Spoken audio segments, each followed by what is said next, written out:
Some of the content of Patriots Unfiltered may not be suitable for all audiences. Listener discretion is advised. The world's original podcast. Welcome to Patriots Unfiltered. Yuri in Brazil wants to know, where else can I listen to Paul Perillo talk? If you're a local, any library. I was there a couple of years ago at Christmas, and I was like, it's fine. I mean, granted, like, I'm not playing in the game, but I'm not tired at all. yeah, but I was What's the like, big deal? I don't know. This altitude thing doesn't really bother me. Good stuff. AFC East. Patriots run the East. Yeah. Josh Allen had 6 touchdowns, though, so get ready in a few weeks. Oh, you guys and your Get ready. fear. I don't want any piece of Mahomes. Well, a lot of people have had pieces of him, and they're beating him. I mean, You want to play Mahomes in a wild card game? I don't know. Like, just like that, you're one and done, and all this great juju that we have this season. So you've already lost the game. Now you want the number 1 seed? Right, and you guys are afraid. Who's I'm not afraid? afraid. These I'm guys I'm not afraid. All of a sudden, Baltimore sneaks in, or Kansas City sneaks in, and now you're playing one of those teams. So now we're gonna lose. All season we're being told you got an easy schedule. Then you get to the playoffs and you want more easy schedule. Yes. You know who taught me that? Who? Fred Kirsch. Not me. Not me. I take on all comers. Oh, yeah. This is Patriots Unfiltered. Presented by Toyota's official website for deals, buyatoyota.com. All right, welcome to Patriots Unfiltered. It is Wednesday here at Gillette Stadium, and it's Evan, it's Paul. wow. Not Paul. It's Deuce. It's Freudian me, slip. Alex, and Matt in the booth. Paul is out. He actually traveled to New York today to appeal the Jamar Chase Did. non-appeal. He wants Chase to be able to play. Yeah, it didn't. Well, He can't believe that the league upheld this. Well, thinks I know that it wasn't actually, that's not, the precedent wasn't set yet. Right. So, Right. He was saying that Jamar actually sneezed, and it was snot, not spit. So but he's that's- on, they're setting a real precedent with Jamar Chase, not Jalen Carter. So now, I guess this, if according to Paul, now this is the precedent. So the next time, they have to do it, right? Because the precedent has been set. Anyway, no spitting. we kid. Paul is out though. He's got some stuff to take care of today. So it's the three of us. I think Alex might be joining us a little later. I'm gonna stay with you, Fred. Oh, thanks. I'm not gonna go to the locker room. We don't want to leave you alone for FU. Fred Wouldn't be the Unfiltered. first time. No, I've done solo before. Everyone loves FU. I've Fred done Unfiltered, solo but- before. Have you though? What do you do? I was thinking about. Nice enough, Christian Arcand had me on last night, and I just wonder. I'm like, how do you do a solo? I mean, Joe Murray does.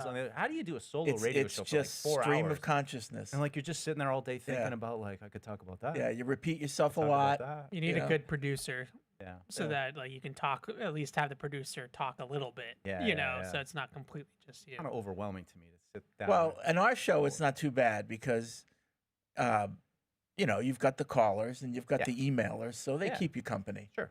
But I've done solo before. Yeah, that's a state of mind, I guess. It's tough though, like especially when you're doing a 4-hour show. God, every night. Yeah, It's tough with the state of radio. Unfortunately, like they don't have the budget for a second chair Yeah. on these night shows. So now all these night shows are solo 6 to 10 acts. solo. Yeah, yeah. yeah.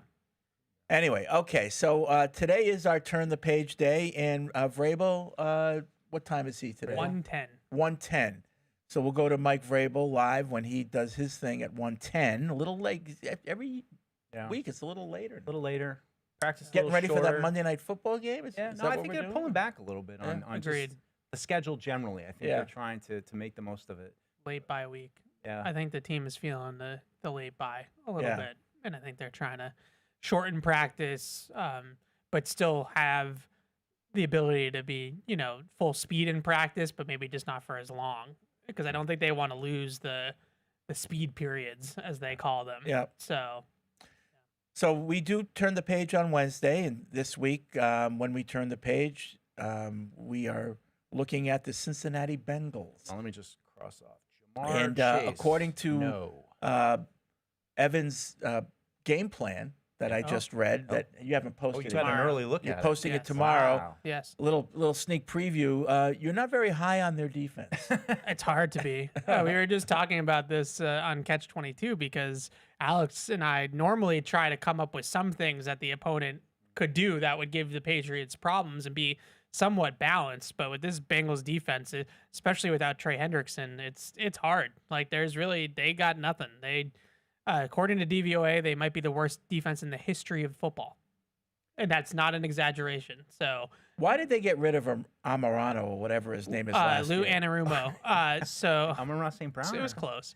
So they were bad last year on defense, but they've gone from bad to worse. Right. Yeah. So they were 27th in DVOA, I want to say, last year, and now they're dead last this year. So he got scapegoated last year for talent attrition that was already starting on that roster. And then they hired Golden, who's from the college ranks, and he's come from Notre Dame to be their defensive coordinator now, and now their defense is even worse. And the Colts defense is pretty good with Lou. Yeah. So good news for the Patriots. Trey Hendrickson isn't going to be playing. He hasn't played in a few games, but he's not going to be playing. So, I mean, if the Bengals do score some points, there's a possibility that even if it's a shootout, we could even win that. But no, I think that's what you don't want to happen. They just don't want to get into a shootout with these guys. That's why, to me, it's about stopping T. Higgins now and Chase Brown and those elements. But look, Joe Flacco's been around a while, and if you make it easy on him, he's gonna carve you up. I just got a feeling that, like Paul said yesterday, he is the kind of guy that later in his career, he'd have these like stretches where, he's the old Joe Flacco again, and then he falls off. We might have seen first signs of that last week, and hopefully this week, because it's not like you can't game plan against him, because he can only hurt you one way, and that's vertically, really, right? Yeah, and they don't run the ball either. Yeah. So like traditionally, like with Chase Brown. So that's been the biggest kind of confusing part to me about this Bengals team is that they actually have a pretty good running back in Chase Brown, and their efficiency numbers are pretty good running the ball. They just don't run the ball. So they throw the ball almost 70% of the time. It's number one in the league in terms of pass rate, 32nd in the league in terms of run rate. So they don't really run the ball at all, which is surprising just because I think that with Flacco, you would think they'd go under center more, they'd run the ball more, they'd take a little bit off of him. His biggest issues right now are just when he gets under pressure, he's been one of the worst quarterbacks in the league under pressure. Probably because he can't get away from it. But if you put pressure on him, it has been ugly. Yeah. If he's kept clean, though, he's been a top 10 passer in the league with the Bengals, not with the Browns. Yeah. With the Bengals. And that's what sets it up interesting to me. Milton Williams out. How do they generate some pass rush? Did a little bit of a dive earlier today about just some of their pass rush stats, but I think the hits are starting to pile up on Joe Flacco. Last week he got really drilled, and anyone who's over 40 knows it takes a while for your body to heal, and just 1 week to get ready. We'll see, but I think it's like you said, Fred. I think it's easy just when you're drop back, throw it to Jamar Chase, throw it to T. Higgins. Those are great players, and some of the catches that you've seen from T. Higgins over this have just been like how did Right. you come up with So that? in the games that the Bengals have been able to produce offensively, is it just because of pure talent? Kind of. I've kind of thought that way for a couple years now, Yeah. honestly. They run a lot of three receiver. They run a lot of shotgun. They don't run a lot of motion. They don't put the quarterback under center. They don't run the ball. So they really get away with the fact that they have that three-headed monster, Burrow, Chase, Higgins, and how 2 out of the 3 aren't there. And I'd actually Chase Brown's a good player. I'd probably put him as at least 3.5, if not 4, in that offense. And so they've have a lot of talent. I've never been blown away by Zach Taylor's scheme. I've never thought that they come in and throw a lot at you schematically and confuse the crap out of you. I don't think it's that kind of offense. But T. Higgins is a really good player still, even without Jamar Chase. And Yoshivas is sneaky. And I think that the biggest thing with Yoshivas is he's a big slot. So if, they line him up inside against Marcus Jones, that's going to be a size mismatch in the favor of the Bengals. So that's the one thing when I look at this matchup from the Bengals offense perspective is I think it is important to shadow receivers in this game and make sure that you keep Higgins and Yoshivas away from Marcus Jones. You put Carlton Davis on Yoshivas and Gonzalez on Higgins, and try man on man and put the pressure on Flacco. I might flip it. I think both those guys are capable of covering those guys, but I think with the type of player vertically that T. Higgins is, You double him with Davis. Double him necessarily, but Davis, has the size and the downfield ability, whereas Yoshivas is an athletic guy, and having Gonzalez's athleticism maybe to match that a little bit. But A little bit more swivel hip Little to play the swivel, slot a little bit better. Loose hips and Yeah. flip the hips but it's I mean, no Jamar Chase is just it changes everything. So no Jamar Chase, no Hendrickson, no Burrow, but no Milton Williams for the Patriots. This is going to be. Well, I mean, they got through last game pretty much without him, but what does it mean in this game without Milton Williams? I mean, pressure on Flacco. That's, you want to get pressure on Flacco, and I mean, Milton Williams, Christian Barmore are right there, 1-2. Something interesting, though, I thought was Barmore, I think, leads the league in pressures, but yet the Patriots are pretty average. I think they're 18th in four-man pressures. So, there's just some disconnects with the defense, but good opportunity for them, I think, to maybe tee off a little bit, maybe give Elijah Ponder some opportunities off the edge, see what he can do. You'd love to get an edge or, get a little bit of a lead and allow some of those younger guys to play. Maybe you can protect Barmore a little bit because he's even more vital now without Milton Williams in there.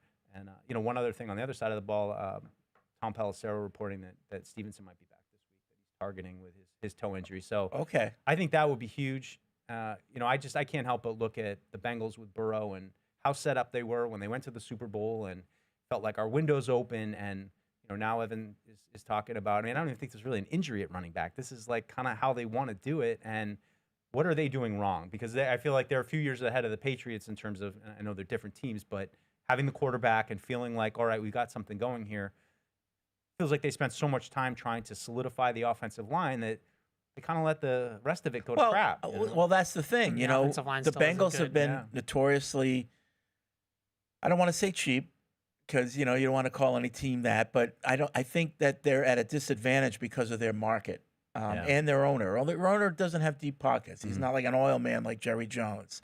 I think that you kind of touched on it right there.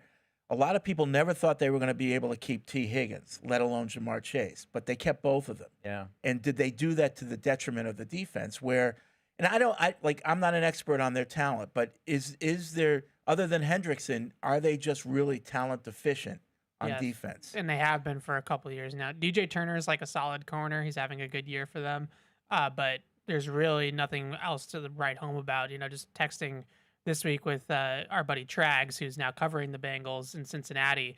Like, he was talking about their linebackers and how bad their linebackers have been all year. So they just don't have a ton of talent on defense. They've drafted high on defense. Shamar Stewart was a first-round pick. He's now on IR, and he wasn't playing well before that. He also had that weird holdout thing, too, which was bizarre. Yeah, so they I think the way that the Bengals have been built, is a draft and develop team, and the drafting after the Burrow, Chase, Higgins, home runs 3 in a row their drafting has kind of fallen off. And if you're not going to go out and spend big in free agency like the Patriots did this past offseason to, up the floor of the team again, then it's going to be really hard. And so defensively, they've just kind of fallen apart. Yeah, I had a relative that used to be a coach at the Bengals, and he said, this is years ago, but at the end of the season, they'd hand the coaches clipboard and say, go scout. Yeah. And they barely had a personnel. Now that's changed. But they, like I said, they don't have the liquidity that a lot of these other teams have. But I think that they've drafted well outside of this pocket. This has been a rougher stretch for them. But, you can't do much better than Burrow, Higgins, and Chase. Like that, those 3 picks are home runs. And they just haven't really been able to build on that. And I think most importantly, Deuce talking about the offensive line, like they haven't really fixed the offensive line. Burrow's constantly hurt playing behind that offensive line. Yeah. And, that's a big part of it is the trenches and what they've been able to do. I get that, but the kind of injuries that Burrow's had, one of them happened in preseason last year. The turf toe doesn't happen because of your line, really? I mean, but he's dropping back to pass a million times. I know. And there's a lot on him, and he's under siege, and I think it's just adds up. Like, I don't know if it's like, oh, there is this Drew Bledsoe like hit where he got cleaned out and that sidelined him. But over the course of a career, when you're behind a bad offensive line, it's what happened to Andrew Luck, right? Like, and you just can't. Well, he got pounded. You keep getting hit and hit and hit. Yeah. Then eventually it catches up to you. I wonder what they're going to do this offseason. I mean, this is, Burrow might come back at the end and maybe he gives them a little bit of a spark, but I think the bigger picture, you're looking at a Bengals team that doesn't really still seem like they're going to be in the conversation of the AFC favorites. Even when he's healthy. Yeah. We talked about it a couple of weeks ago about what would it take to get Burrow out of Cincinnati, and I said, get him, get Joe Cool to New York. He'd be. But they were talking about it yesterday on the radio. Like, what would it take to get him out, and where would he go? Would he go to L.A.? In terms of like trade Yeah, compensation, yeah. 3 first-round And would it ever? Could it ever happen? I mean, you say, oh no, the Bengals would never do it, but we've seen bigger trades happen, whether it's the NBA or all over the place. So in these days, I wouldn't rule anything out. I Well, it's think like what you he'd have said. to ask out. Yeah. If right. he asked out, Well, he's from Ohio, and he they're not, wants to play the in Bengals Ohio. are not Yeah. going to willingly trade him. But if he asks out, he asks out. Right. And everybody knows what the Bengals are. And Yeah. like, to your point, Fred, it felt like they had some rookie contract guys, and then they kind of reached critical mass. They had to pay a few guys, and now they're like, all right, well, that's kind of it for a little while. The running game is that, to me, when you can't really pass block and you're getting your quarterback killed, like really investing in the run game and really trying to fix that and giving him some support. I look at teams like this and say, what can the Patriots learn from how this is unfolded for them? Of course, any team that loses a guy like Joe Burrow, it's going to be bad, but right now it just feels like it's beyond bad. And when you look at worst defense of all time, they got a lot of work to do. I think it's, you have to continuously add. Like, you can't just get complacent and say, oh, well, we have this 10-year window because we have this franchise quarterback, and no matter what we do, we're just always going to have a chance if we have Joe Burrow. Right. Because things happen. He gets hurt, his playmakers get hurt, like whatever. Yeah. Like, things kind of fall apart. And Burrow doesn't strike me as the kind of person who's complacent. Like, I think he wants a ring. Right. Well, and that's what I mean. he's probably looking at this defense being like, Christ, like, I'm going 2 to years come in a back. row. What am I going to have to do? He was lobbying hard for Jamar Chase and Higgins. Yeah, right. There was an element too of those 3 guys are awesome, and so they're going to get you to a certain level of competence on offense, but protecting the quarterback, building the team for the long haul for a playoff push, being able to do numerous things. It's Gotta draft they'll win. well. Yeah, they'll win some games chucking it up to Chase and Higgins, but is it going to be enough when they get against the good teams down the stretch? I look back at their defense. Jesse Bates was there still, Yeah. right? He was one of their guys. Hendrickson, and who was the other bookend defensive end that they had that was good for a while? Sam Hubbard. Yeah. I think he retired. Logan Wilson got traded. They did have some pieces. It felt like they had a moment where it was all kind of clicking. Those drafts, right? Like the 20, Burrows, I think, was 2020. So like from like 20 to 2022, I think they drafted Higgins the year before they drafted Burrow. Then they drafted Burrow, and then they drafted Chase. Yeah. And I think the one thing that you could say about the Bengals, and not to do this whole thing again, but they're probably going to have a top 10 pick in the draft next year. Right. So like wide receiver. They'll be. It's a great defense draft this year. There's a lot of pass rush in this draft. Like, so maybe they have a home run draft. They get Burrow back healthy, and then all of a sudden it's, they're back in the mix. Because I do think if Burrow is healthy, they're a contender in the AFC until he's not. Oh yeah. So yeah. if they can hit on some talent on defense and get him back, upright in 26, then they're going to be in the mix. I don't know how Demetrius Knight's been doing, but I kind of liked him coming out, second round linebacker pick. Not great. Yeah, not him great. and Barrett Carter have really struggled. Barrett Carter in particular has 2 rookies. Yeah. It's if you swapped out the Patriots linebackers with 2 rookies, you probably see similar kind of yeah, problems. and Logan Wilson was already losing time to those guys, and that's why he got traded. And then those guys are not any better, but they're younger, so they're trying to develop them, so they're playing them. Like, I think the other thing with the Bengals is like, why would you bring Burrow back? And I know he wants to play, and I know he's a competitor and all that kind of stuff, but like, you're gonna bring him back at like 3-8 or 3-9 to do what?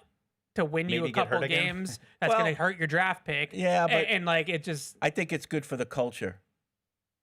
I guess. I don't know. Your best player wants to play. I think there's. Yeah, some, but I think there's that's good for the validity to culture. that, but I isn't also- everybody knows that he wants to play? No, and he's going to play. Like nothing's holding him back. Yeah. I think that's good for the culture. If I was a fan, I'd like to see that. Well, if I was in the front office, I would totally agree with Evan. Of like, you know, don't. But as a coach and wanting to understand where this team's mentality is, there is some value to me as a coach. Not looking forward to the draft or playoffs or any of that, but getting a chance to see what's this team look like when our guy is back under center. yeah. You If know, I was but- Duke Tobin and he comes back and they win like Do they play any teams down the road that are factors with us? Like, I mean, they I'd probably love play- them to play spoiler for us. I mean, they probably play Baltimore and Pittsburgh. Well, I'm there you guessing. I'll go. look real Yeah. quick, but I mean, I'm Yeah. sure. So maybe we should be rooting for right, them, exactly.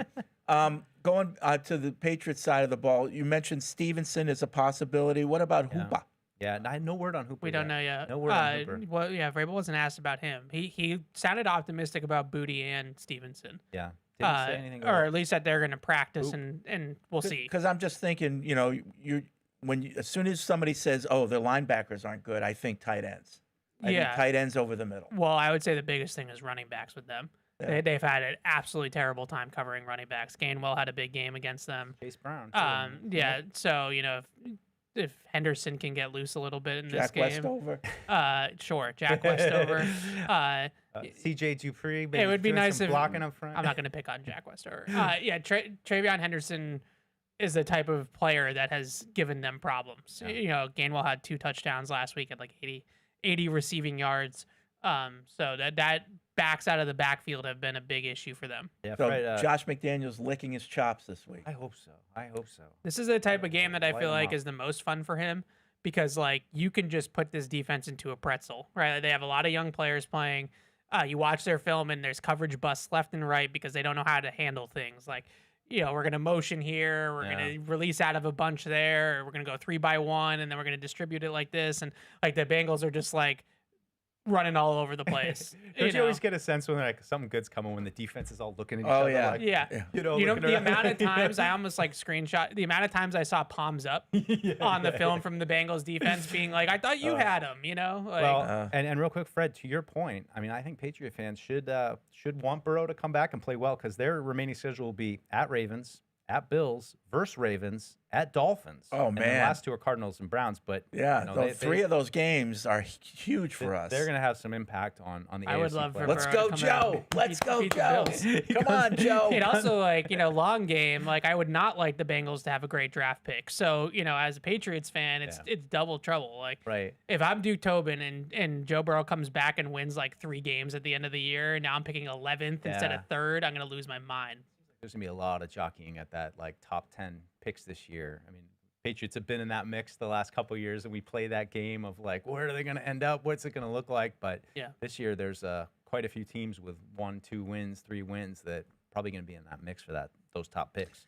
All right, It's a weird 855-PATS-500 is the hotline. Podcast at patriots.com is the email address. Again, we'll have Mike Vrabel at about 1:10 today. Evan will be going to the locker room. Deuce will be hanging around. Alex might be coming in a little later. Paul is out for the day. He's got some things to attend to. So we'll just have to carry on without him. Carry on or Just- carry on? Carry on. We'll just have to carry on. Not carry on. Carry on. One last stat that just jumped out. They've given up 650 rushing yards in the last 3 games. And most of it was the previous 2 last week. I think they only gave up 110, but like They can't tackle. Ramondre Stevenson coming back at a good time to work him in, and I'm just excited to get him back now that Henderson has some juice, and just to see if they can kind of figure out how do we manage these 2 guys? How can it work well? What's the rotation that's going to be best for this team? Because I continue to believe that the Patriots are really going to make a push here in December into the playoffs. They need Ramondre Stevenson and Henderson to be playing well and to support Drake May. And it would be nice to have a game where like the running game is consistent. Yeah. No, I'm talking about explosives. I'm talking about over 4 yards a carry. Yeah, and that's what's like it's a little frustrating because you see, people on social media will post like, Travion Henderson's running average is up to this now, and it's like, well, Yeah. he had 2 humongous runs. Like, can we can we all acknowledge like averages and that stuff? Like, yes, he had some explosive plays, but there's still a lot to be desired from this running game, and finding that consistency that being they're able gonna to need. run when they know you want to run. Yeah. I thought that, they did that a little bit against the Jets, which was encouraging. The end of the game situation where they ran the ball sealing it out. 3rd and 3 and goal line, things like that. But, I keep going back with Henderson and Stevenson to Montgomery and Gibbs in Detroit. Like I don't know if they're both that good. Yeah. But like that's the vision of like how to use both of them together is that one is, you play about 50% of the snaps, and one's kind of your between the tackles guy, and one's sort of your home run hitter, and you mix and match it, and you go that direction. And Detroit is. I don't think Detroit is at all disappointed that Montgomery plays a little bit. Like he's a good player for them, and Gibbs is awesome, and I think Gibbs not having the whole workload on his shoulders helps Gibbs in the long run because I think he's fresh more often. That's where I always end up in all this, debate of is Henderson overtaking it? Is he the number one? I'm like, guys, like you need two guys, and that's the ideal thing. It's it's not in a perfect world that Travion Henderson's going to carry the ball every single time for the rest of the season. Like he's great, but I think the offense as a whole and both of those players will be better, including Drake May, if they find some balance and they. And what if you have some packages where both of them are on the field at the same time? Absolutely. You have like split them out or whatever. Yeah, the pony package. Like why not? Two tight ends sets. You have two running back sets. Let's go. Yeah, two tight end sets very much back. Yeah. Pony sets down. Part of me is, and this is probably the wishy-washy fan of like hope, but like there's part of me that's like, man, is CJ Dupree going to come in and be like a real legit blocking tight end to help maybe unlock some of this running game? I mean, that might just be, it might be as simple as someone wanted to sign him and they didn't, and they promoted him and they wanted to keep him, which I do think is a sign that this place wants to save guys that they. That reminds me about what's the deal with Swinson? Yeah, Like, that was the same thing. Well, that was what him? Mike Reese kind of intimated. I don't know if there was ever a firm report Yeah, that a it team seems tried like to sign him. both him and Dupree were in the same boat, that there was some But neither interest. had elevations. I mean, either one could have been elevated, right? They still had. Yeah, I mean, it Dupree sounded had like it all was his a elevations, but- 53-man roster poaching going on. That both those guys, I don't really see a path for Swinson to get playing time because you have Landry and Chase aren't going anywhere. Those guys are going to play. Ponder's already trying to like knock on the door, and they can't really find him snaps very consistently. They already don't play Anthony Jennings. They already don't really play Tavai on the edge. So like Swinson's kind of like your sixth guy right now at that position. Dupree, I think there's more of a path. Yeah, me too. Because their tight ends have been in blocking. It's been up and down for both Henry and Hooper. Hooper's a little bit better. Going into draft season, all that stuff, like getting like a really good all around tight end to kind of replenish that position, but also just somebody that is a little bit of a better blocker as well.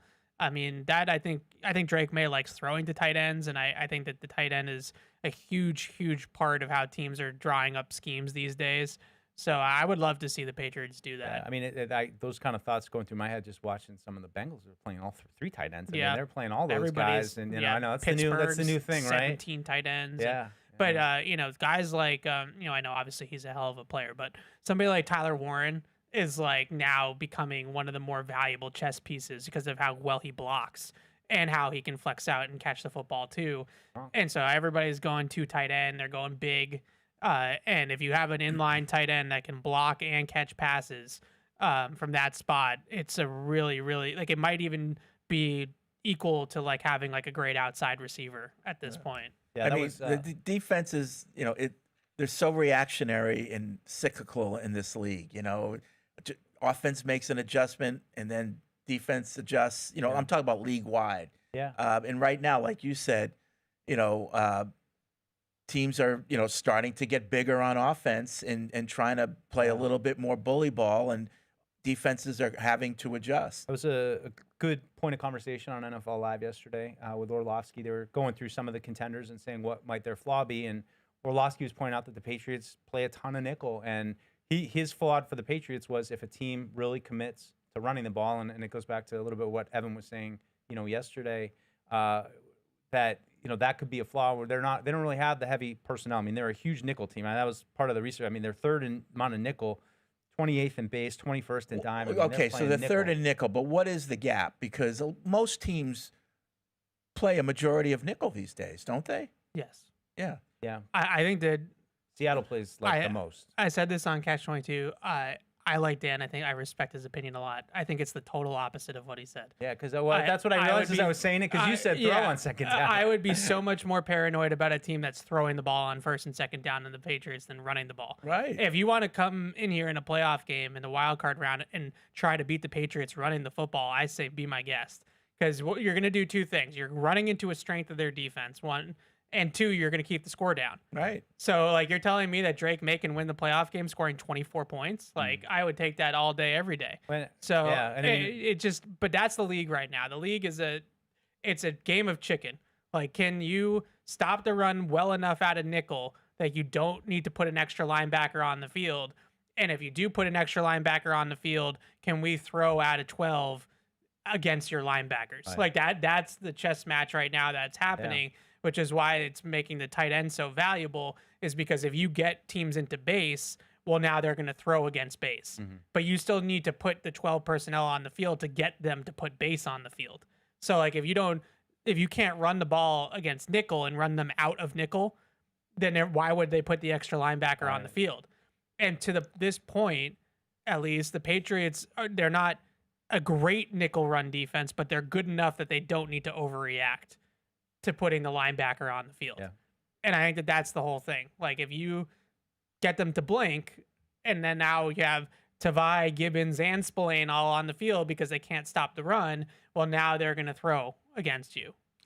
Speaking of trends, Barton Poland writes in, on May and the lack of 300-yard passing games. Passing numbers are down across the entire league in recent years. It's partly the way defenses play now, but also the kickoff rule changes. The average starting field position basically jumped from around the 20 to around the 30 in the last 10 to 15 years. Naturally, it's much harder to reach 300 yards when offenses face consistent short fields. I honestly don't even know if we'll have a 4,500-yard passer this season in 17 games, when there were seasons with 16 games where multiple QBs hit 5,000. And obviously, we are often leading in the fourth quarter, so we don't have to pass the ball. So he's kind of justifying why Drake hasn't had any 300-yard passing games. Played some good defenses, too. I mean, I think you look at the records of the team they played, that's pretty bad, but the quality of the defenses he played have not been terrible. Well, he brings up a good point, though. I mean, the average starting drive, It's about the 30. about the 30, if that's like 5 more yards than it was before the new kickoff rule, then do the math. 7, 8 and drive. that's 5 yards less, you know. 8, 9 like, yard you drives a you game. multiply that, yeah. Yeah, I mean, Drake's on pace. He leads the league right now in passing yards, on pace for about 4,300. So it's not, to Bart's point, it's not, you're not going to see a 5,000-yard passer in the league. But I think the kickoff thing, not to get on a whole tangent about the kickoff thing, I think this is a problem, that the field is shortened because the offenses are too good. So, like, now You only have to go like 25 yards and you're in field goal position. right, because it's not only are the offenses better, but the kickers are a lot better too. Right. So, like, if you're the Cowboys, you could start in field goal range for Brandon Aubrey on a lot of these drives because you're starting at like your 35, and like so what do they need? 15 yards to put Aubrey in field goal range, especially inside. So I think that as much as I like that the kickoffs are back in the game and they're getting these returns, it is a little bit problematic in terms of, like, there's a lot easier to go on a scoring drive, not necessarily a touchdown drive, but just to get into field goal range at the end of the game or in a 2-minute scenario. Like, you need like 2 first downs to be in field goal range. Like the game-winning drive that Drake May led in Buffalo, I think there was 2 first downs. And it's like, it should be harder than that, right? Yeah. Like it should be a little bit harder. Let's see what Michael in Texas has to say on the hotline. What's up, Michael? Hey, thanks for taking my call. So I've got a bit of a concern with the offensive play, and I'm really just curious if it's a justified concern or if it's just pessimism. I did hear it brought up once before by Christian in LA, but maybe his insufferable nature led to more animated responses from everybody, and it was more of a response to Christian himself than a concern.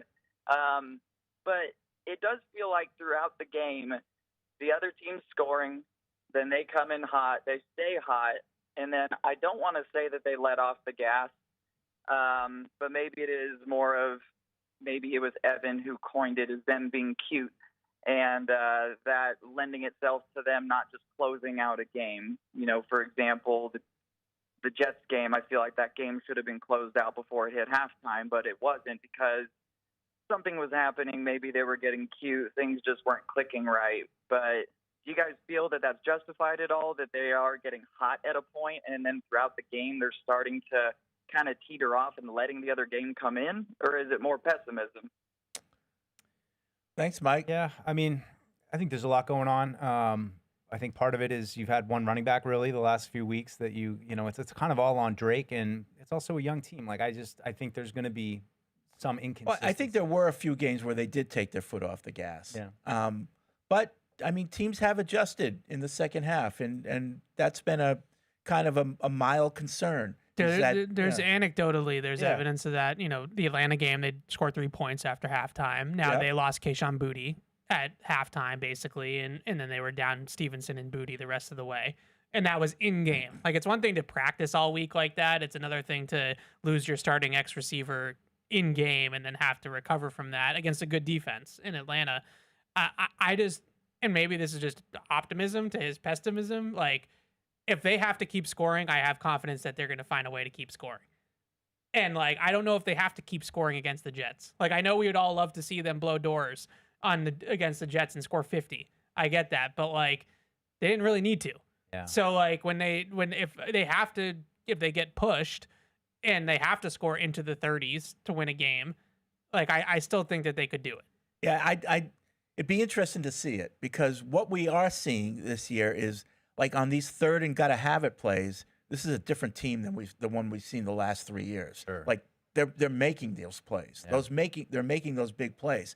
So if pushed, if they had to rev it up in the third and fourth quarter, Yeah. you know, could they do it? I think they've got what it takes to do it. Yeah, Yeah. I mean, that's what I'm watching for down the stretch and into the playoffs is, Drake May and got to have it back and forth late in the game, need a drive. Those, we've had a few of those moments this year, but not a lot really. I mean, it's been kind of like the Patriots have been a couple steps ahead and they've been able to stay a couple of steps ahead, but they haven't had that, all right, you're down in the fourth quarter, here we go. I mean, and it goes back to what I said going into the season, like, is Drake clutch? That's, I mean, for all the MVP and everything, I mean, he's had some clutch moments, but, we'll see. I think they're really going to have to get the best out of him against these best teams down the stretch. Nick writes in from Ohio, and by the way, if you need drywall in Ohio, Fayette Drywall.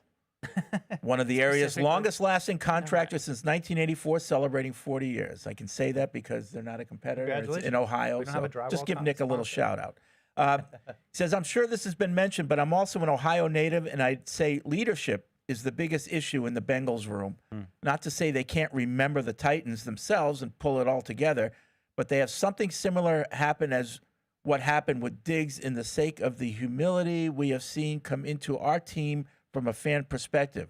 Not saying someone needs to get injured. Well, I don't even know what he's talking about. Don't use his drywall.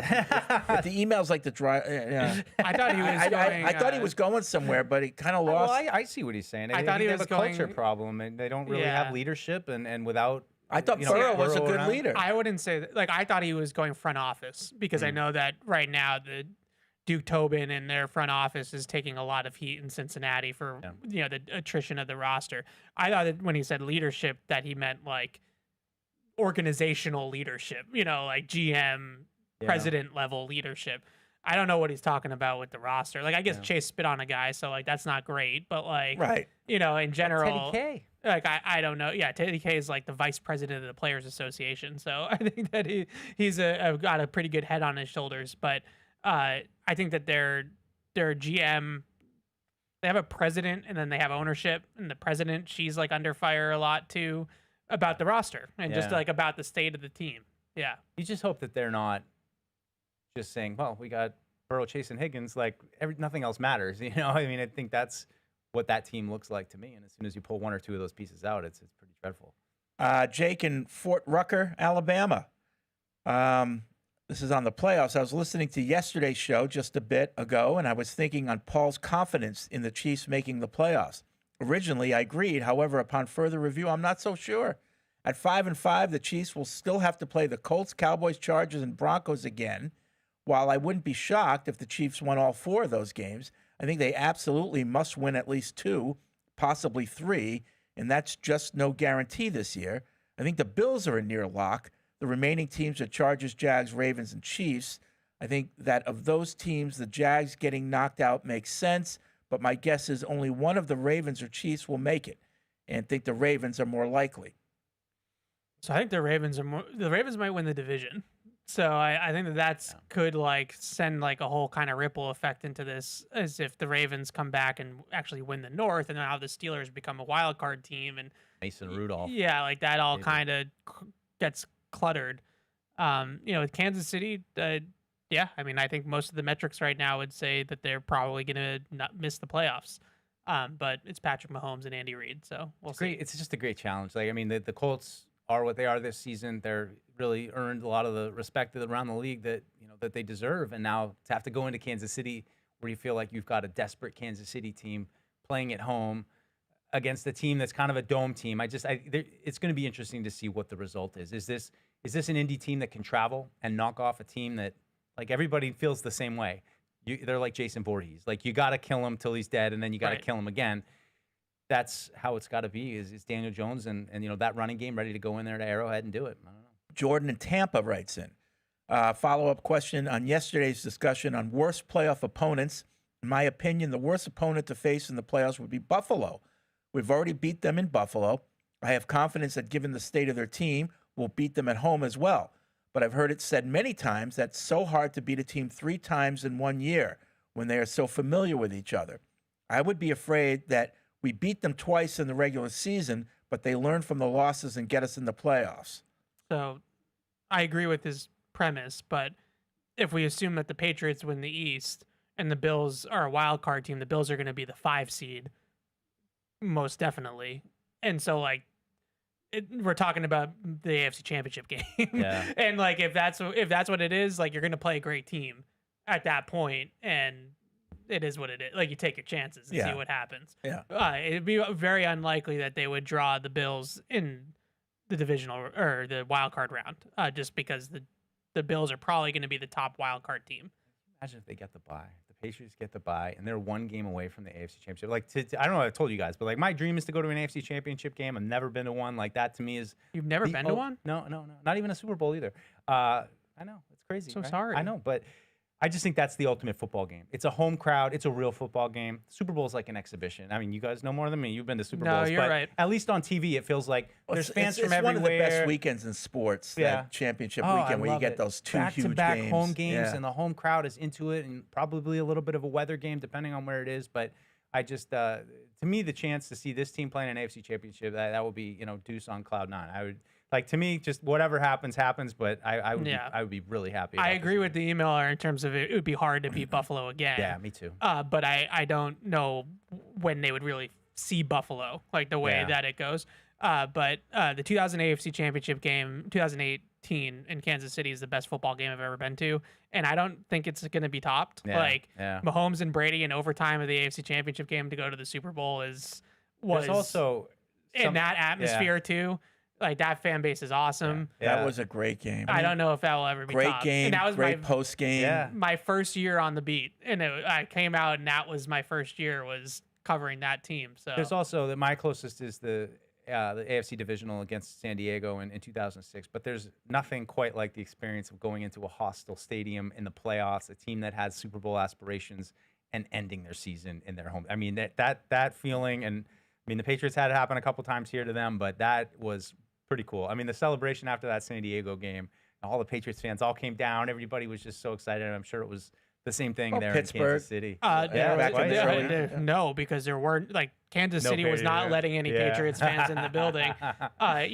They have like this like sea of red, and like when you look out from the press box over the parking lot, it's like a college atmosphere where like it's just the whole parking lot's tailgaters, and like that was literally that was Rocky IV.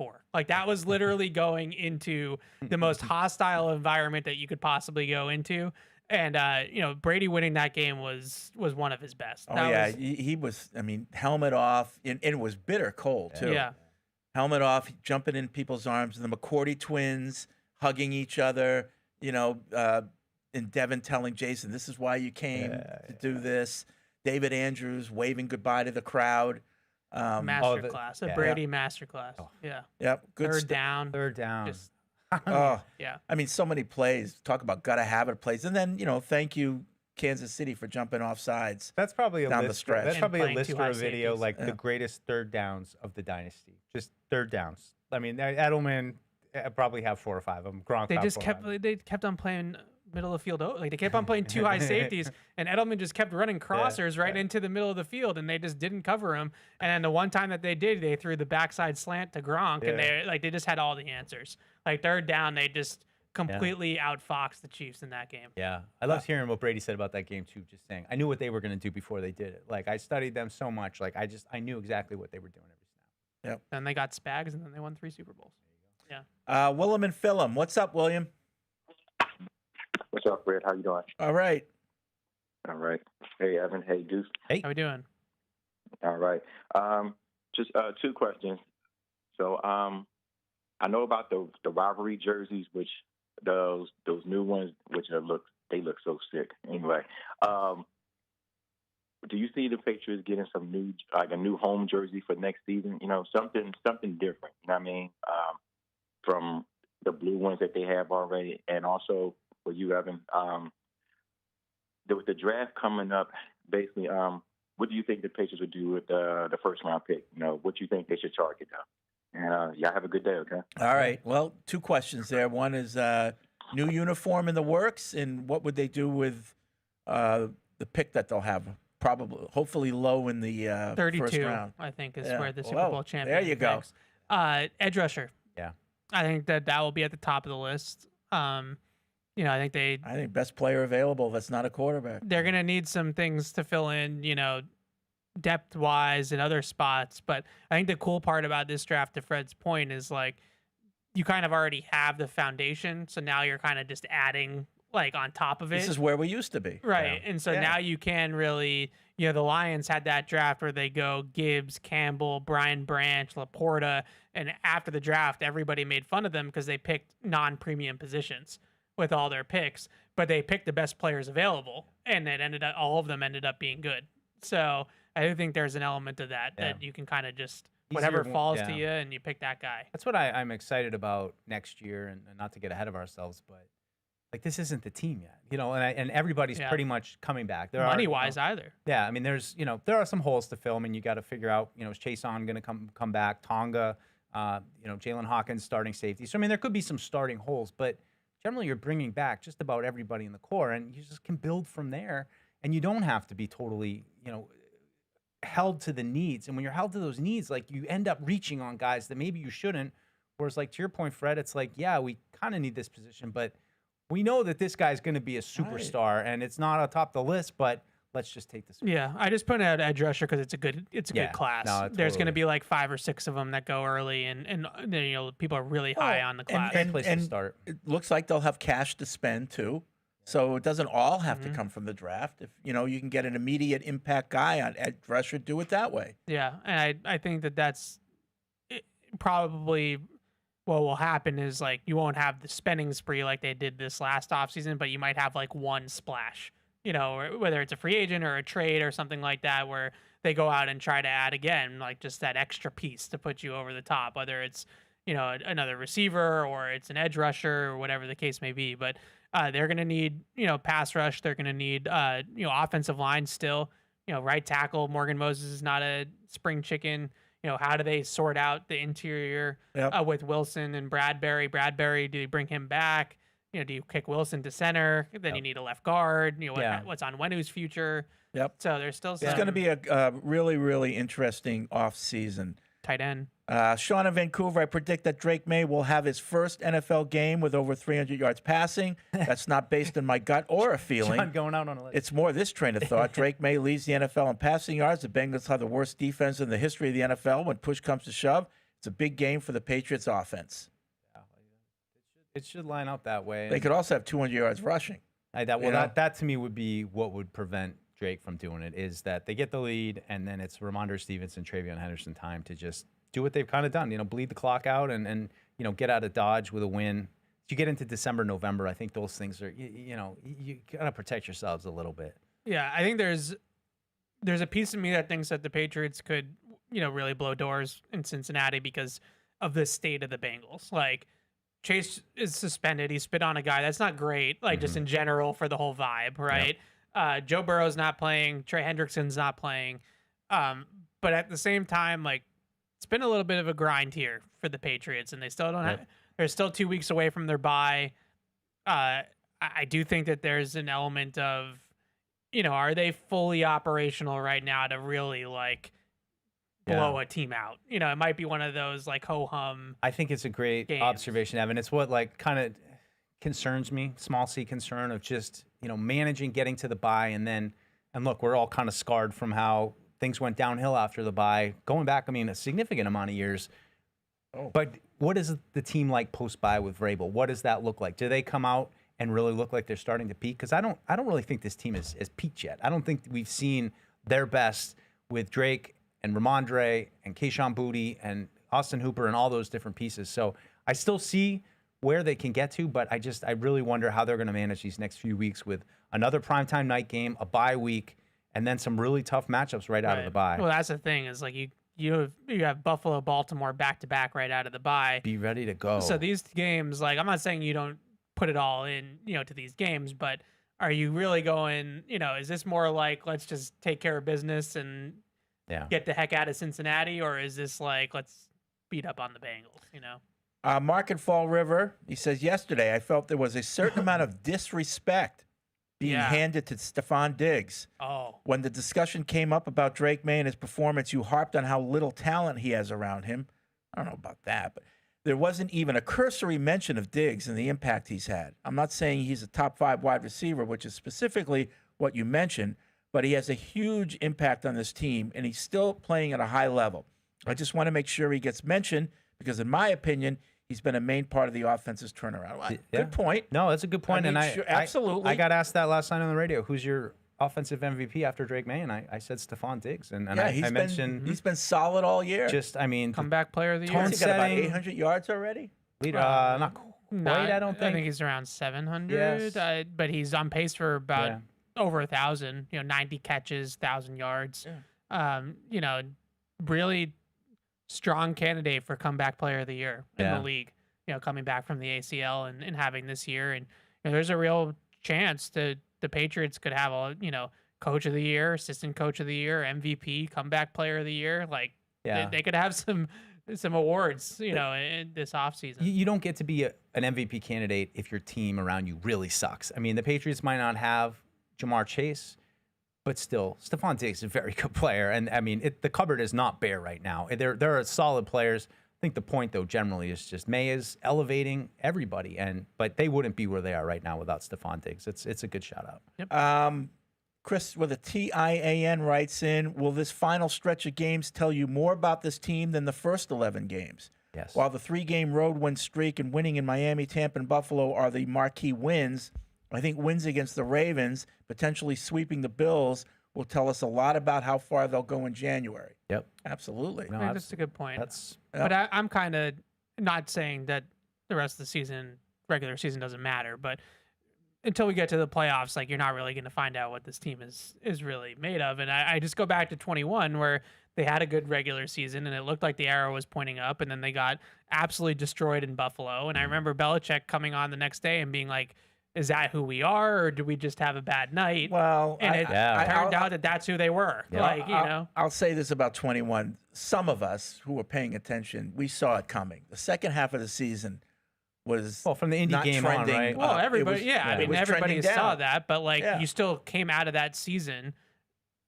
Until the Buffalo game, I think you could have still said, well, yeah, if you keep building on this, then you're going someplace here. And they got their doors blown off in Buffalo. Now I think was a real kind of friction point of okay, maybe the second half of the year really was what they were. Exactly. And Buffalo was really what they were. And I think that's when that kind of gets decided. If this Patriots team stumbles a little bit down the stretch, but then wins a playoff game, then you're not thinking about 21 comparison. But I think this stretch is important. It is important. No, I think that you're not going to have game, Milton Williams. At Baltimore. It's been a grind. You haven't had a bye, so it's tough. Even though you had this little mini bye, you're a little banged up right now. So it's going to tell you a lot about this team. I kind of think about the comparison between the 2009 team and how they went out. They got beat pretty thoroughly here by Joe Flacco and the Ravens. I think they were in now it doesn't sound bad. 21 points down. How could they come back from that? But, that team was, had been reconstituted. It had a rookie quarterback, but they couldn't do anything. And so, it's like the 2009 team felt like it needed just a couple tweaks. Maybe that's understating it a little bit, but, you got Gronk and McCourty the next year, and you really started to rebuild. But to me, after that 2001 game, it was like, I don't know where to go. Like, they just spent everything on free agency. I think Mac's going to be kind of limited, and, you were kind of crossing your fingers, and then the offensive coordinator stuff happened. Yeah, Right. I just think it's hard with this team right now because they're already at 9 wins. And let's face it, they have 4 very, very winnable games. So, like, even if they lose to Buffalo and Baltimore, they're still going to be at 12 or 13 wins because they have this Bengals game, they have the Giants, they have the Dolphins, and they have the Jets. That's at least 3. Yeah. Like, I don't know. The Dolphins are a little frisky. We'll see. But, like, that's Dolphins here late in the season in the winter. Right. And so, like, you could lose to Buffalo and Baltimore, and you're still going to win the division. You're still going to have a high seed in the playoffs. You could still go 4-2. Right, and you can Yeah. still be 13-win team. Right. Yeah. But I'd rather go 4-2 and have one of the losses not be Buffalo or Ravens. Yeah. I'd rather lose to the Jets in Miami than lose to those guys. Well, I guess it depends on how meaningful those Yeah. Jets and Dolphins games are. No, Like, I there's- understand. But in terms of like knowing who we Yeah. are, I wouldn't want to go 4-2 and have our 2 losses against the 2 best teams. Yeah. That's fair. It's a good question for Paula, I feel like, of which of those 4 teams that right now seem very winnable down the stretch, which ones of those concern you? I mean, you said Miami with... Well, they're just playing a little bit better. Yeah, yeah. I think they've won 3 out of 4, but Miami coming up here in late December, early January in the freezing cold, with really probably still nothing to play for. Right. Like maybe they're like in play for the 7 seed, but I doubt it. Well, and I mean, and again, that goes back to like the 2019 Patriots that were kind of flawed and had a similar situation with a practice on Miami Christmas, okay? with a Miami Please. team. Came up here and with Ryan Fitzpatrick, and they lose to lose playoff seeding because of that. And that just goes back to me of what kind of tone are we going to set in the Mike Vrabel era of how we finish games, how we finish seasons, how we come out of the bye and go into a really big game with playoff implications. What does that look like? Yeah. James has a simple question. He says, no matter what happens in the remainder of the season and playoffs, is this season a success? No.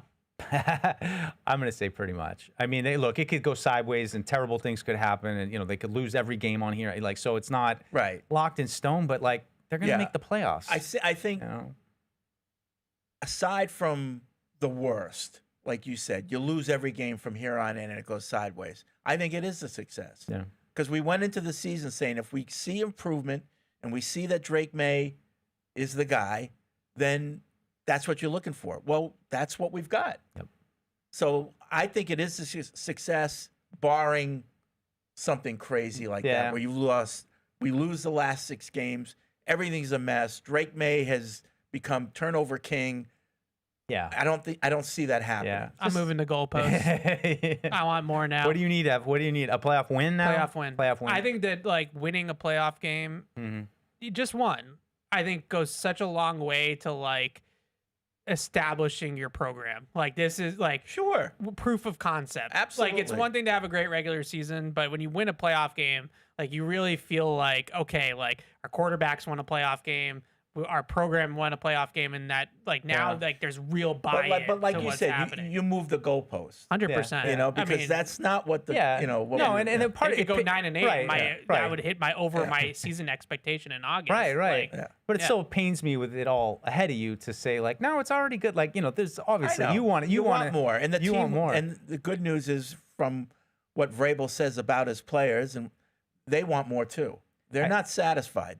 I fully admit I'm moving the goalposts, but now that we're here, like if they are 9-2 and they sputter out and they lose in the wild card round and it's like you'd be disappointed. As Brady said, we didn't come this far just to get this far. Yeah, right. yeah. All right, we're going to take a quick break. Vrabel will be in 110, so when he comes on, we'll take another break for him. But I have to eat, and we'll be right back after this. Whether you're in the game or betting on the game, you'll need a game plan. DraftKings Sportsbook, the official sports betting partner of the New England Patriots, provides you with everything you need to build your personal betting game plan so you can get in on all the action while practicing safe bets. Visit DraftKings.com/responsible-gaming To learn more about all the safe betting tools DraftKings has to offer, Hope is here, 800-327-5050 or gamblinghelplinema.org. Must be 21 plus. Play it smart from the start. GameSenseMA.com. Physically present in Massachusetts. See DraftKings.com/responsible-gaming for details and state-specific responsible gambling resources. Isn't it time to get exactly what you want? Welcome to Red Hot Deal Days from Verizon, where you get your pick of our best deals. Like My Plan, where you can pick the perks you want and save on every one. For limited time, bring your own phones to a Verizon store and you can get My Plan for our best price ever. Get exactly what you want in your phone plan and only pay for what you need. Bring your phones to your Verizon store today and get My Plan. These deals won't last. It's your Verizon. With FedEx One Rate, you can ship to your student for a simple, predictable flat rate. Send a box full of home-baked treats that say, "Your father and I miss you." Or send a box full of instant noodles that says, "Your father and I would like you to stop asking us for money." Either way, one rate fits all. FedEx One Rate. 2-day shipping, one flat rate. Starting at $14.50. Visit FedEx.com/one-rate for details. Exclusions apply.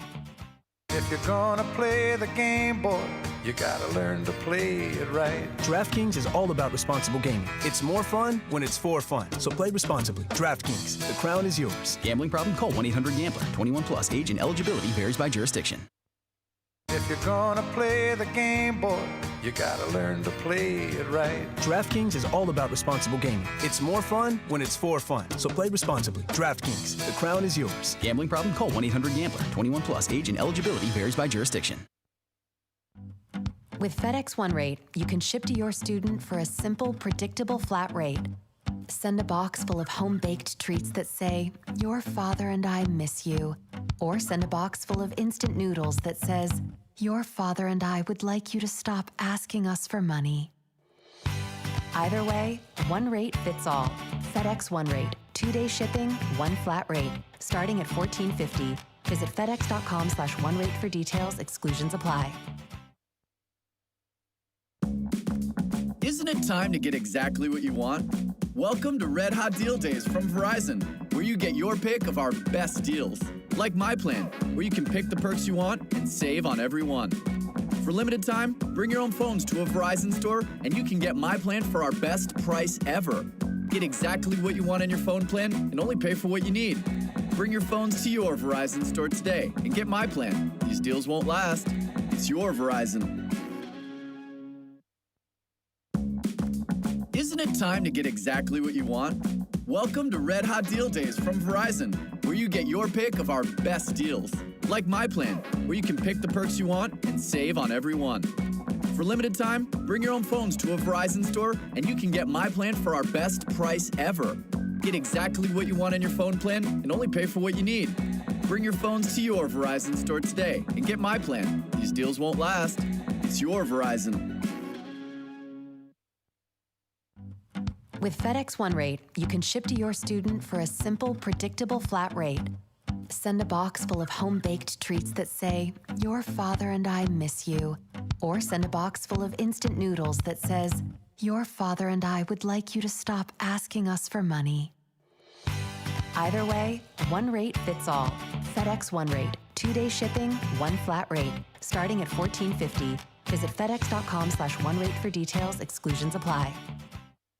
If you're gonna play the game, boy, you gotta learn to play it right. DraftKings is all about responsible gaming. It's more fun when it's for fun. So play responsibly. DraftKings, the crown is yours. Gambling problem? Call 1-800-GAMBLER. 21 plus. Age and eligibility varies by jurisdiction. If you're gonna play the game, boy, you gotta learn to play it right. DraftKings is all about responsible gaming. It's more fun when it's for fun. So play responsibly. DraftKings, the crown is yours. Gambling problem? Call 1-800-GAMBLER. 21 plus. Age and eligibility varies by jurisdiction. With FedEx One Rate, you can ship to your student for a simple, predictable flat rate. Send a box full of home-baked treats that say, "Your father and I miss you." Or send a box full of instant noodles that says, "Your father and I would like you to stop asking us for money." Either way, one rate fits all. FedEx One Rate. 2-day shipping, one flat rate. Starting at $14.50. Visit FedEx.com/OneRate for details. Exclusions apply. Isn't it time to get exactly what you want? Welcome to Red Hot Deal Days from Verizon, where you get your pick of our best deals. Like my plan, where you can pick the perks you want and save on every one. For limited time, bring your own phones to a Verizon store and you can get my plan for our best price ever. Get exactly what you want in your phone plan and only pay for what you need. Bring your phones to your Verizon store today and get my plan. These deals won't last. It's your Verizon. With FedEx One Rate, you can ship to your student for a simple, predictable flat rate. Send a box full of home-baked treats that say, "Your father and I miss you." Or send a box full of instant noodles that says, "Your father and I would like you to stop asking us for money." Either way, one rate fits all. FedEx One Rate. 2-day shipping, one flat rate. Starting at $14.50. Visit FedEx.com/OneRate for details. Exclusions apply.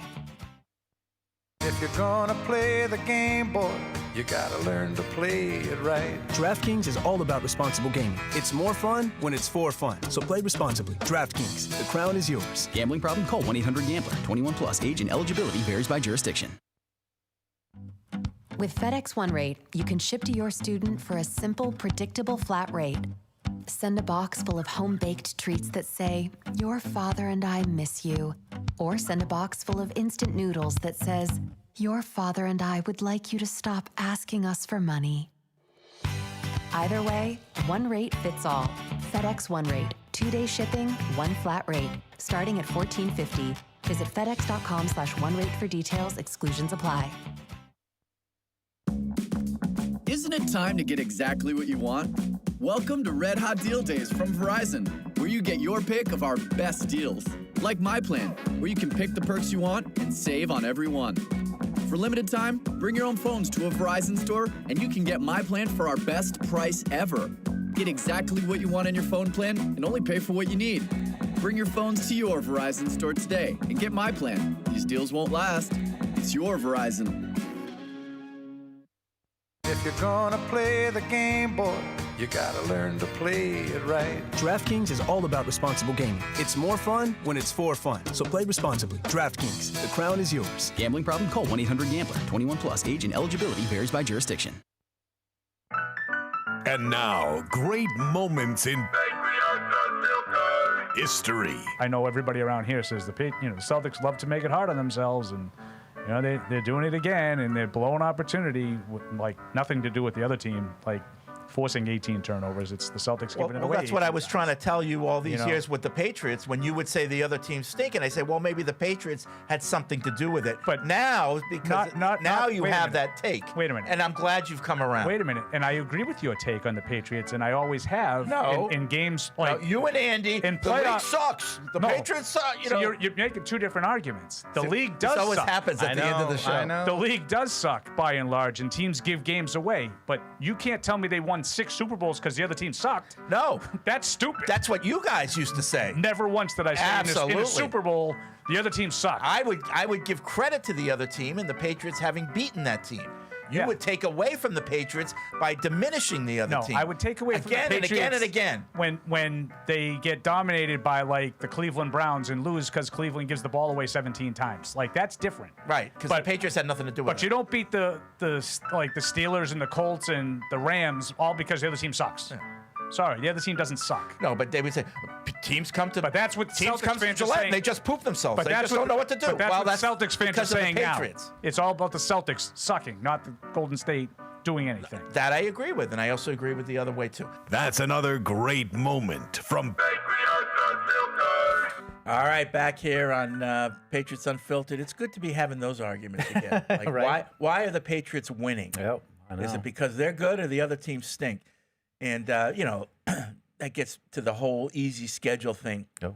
And I was just thinking to myself, if you're a bad team, there is no such thing as an easy schedule. If you have an easy schedule, it's because you're good. Well, and you're beating the other team, right? Right. Yeah. And, like if the Patriots were, they had it, I don't know, if the Patriots were where they were last year, they'd be a 4-win team, regardless of the schedule. But now they're good, so they're turning this easy schedule into 9-2. Yeah. You don't do that unless you're a good team. I mean, we knew what the schedule was coming into the season. We knew, what kind of team this was. I mean, the conversations we had and, Paul leading the charge with, they're probably going to go 50-50. That's where this team is at. They're rebuilding. They're not going to win all of these games against the bad teams, but they have won all the bad teams. And now all of the goalposts move. And you're like, well, they haven't beaten anybody, I mean, and again, they played some good defenses, and every NFL team is good. Like every you go around, it's like I said yesterday, you go around the league, all these teams that the Patriots have beaten other teams. It's not like every team they play haven't won a single game. Some are better than others, but again, like they're in relegation right now. Like you got to get out of the fourth place schedule. Like I get it. None of us like watching like, oh great, we got to go play the Bengals this week. Like we'd much rather have a game with some juice to it, but it's a schedule. You don't make it. It's already set. I'll be perfectly happy beating up. No, on the Bengals are special for you, Fred. Yeah, special get that case right. scenario. All right, 2-0 again to them in the last 2 years. That's pretty good. Yeah, 855-PATS-500 is the hotline. Podcast at Patriots.com. Momentarily, we'll be turning it over to Mike Vrabel, bringing you his press conference as we do every Wednesday. So as soon as that happens, we'll go to him. But in the meantime, let's go to Randall in Texas. What's up, Randall? Randall in Texas. Going once. Well, I guess I'm going to mess with Texas. Let's go to Randy in Providence. Hey, Randy. Hey, how's it going, guys? Hey, Randy. Good. Listen, I'm calling in to ask, do you guys think that the Patriots are getting enough respect with a 7.5 point split? Well, we're going to have to put you on hold, and we're going to go to Mike Vrabel. Okay. How are you? Good. How are you? Good. With Jamar Chase suspended, what are you seeing from T. Higgins and the rest of the Cincy Well, offense? I mean, again, talent, plenty of talent. It's just the opportunities probably haven't been there, but when they've been given the opportunity and they've gone to them, whether that's Yoshi Voss, that's Tinsley down the field, obviously T, deep threat, took a slant to the house against Pittsburgh, tight window, split the safeties. So I don't think that they lack in talent. I think it's just been opportunity. So again, we'll have to do a great job, trying to defend them. Whether that be Brown or Higgins or anybody else, it's just it's a big challenge offensively. Mike, question from Karen for you. Okay. Colt, I'm good, thanks for asking. Since you became a head coach, how, if at all, have you changed how you manage your individual relationships with players over the years? I mean, again, my job is to have a relationship or a connection with everybody here, players and staff included. Some of those relationships are stronger than others. That's kind of the nature of this. But, I think for me, it's just been having something in each room or part of the game plan in each phase that will at least allow me to have a conversation about the game plan, about their job or technique, which is the best way, to be able to have that connection through the week, and then again, just try to be as genuine as I possibly can. Mike, was that something that you needed, wanted, got when you were a player, and something you felt like was important to you? I don't know if it was that needed. I mean, it was just kind of different. I think it was just different, and I haven't coached anybody any differently from the 3 years that I spent at Ohio State. Going to Houston, they were maybe a year or two older, and back then they made more money. Now they're just a year or two older, and some of them make about the same amount of money. So I appreciate where they all come from. I appreciate their backgrounds. You can see the type of people they are by when you meet their families. I think that's something that really shows in the pride that they have, and we do this to provide for our family. So outside of winning, let's be honest, like that's why we do this. So I enjoy meeting their families, and I enjoy meeting the people that they care about, and we always said things that are important to them should be important to us. Mike, as a player, you were known sort of as an enforcer. And I know accountability is super important to you now. So as a coach, how have you evolved in creating accountability? And I think my job, I've said this, is to try to protect the team and stay consistent and try to hold the best players the most accountable. That way it sets a clear message to everybody, throughout. Not, if the quarterback makes a mistake or Drake makes a mistake, it doesn't really do me any good to sit there and coach up Tommy, DeVito. Just go right to the source, and I think the players appreciate the consistency. Like the stability of the offensive line in their performance this season seems like it's led to a lot of the team's success. Can you talk about what that group and the coaching staff and Doug Marrone has meant to the success? Well, Doug, that's a good group in there. Doug's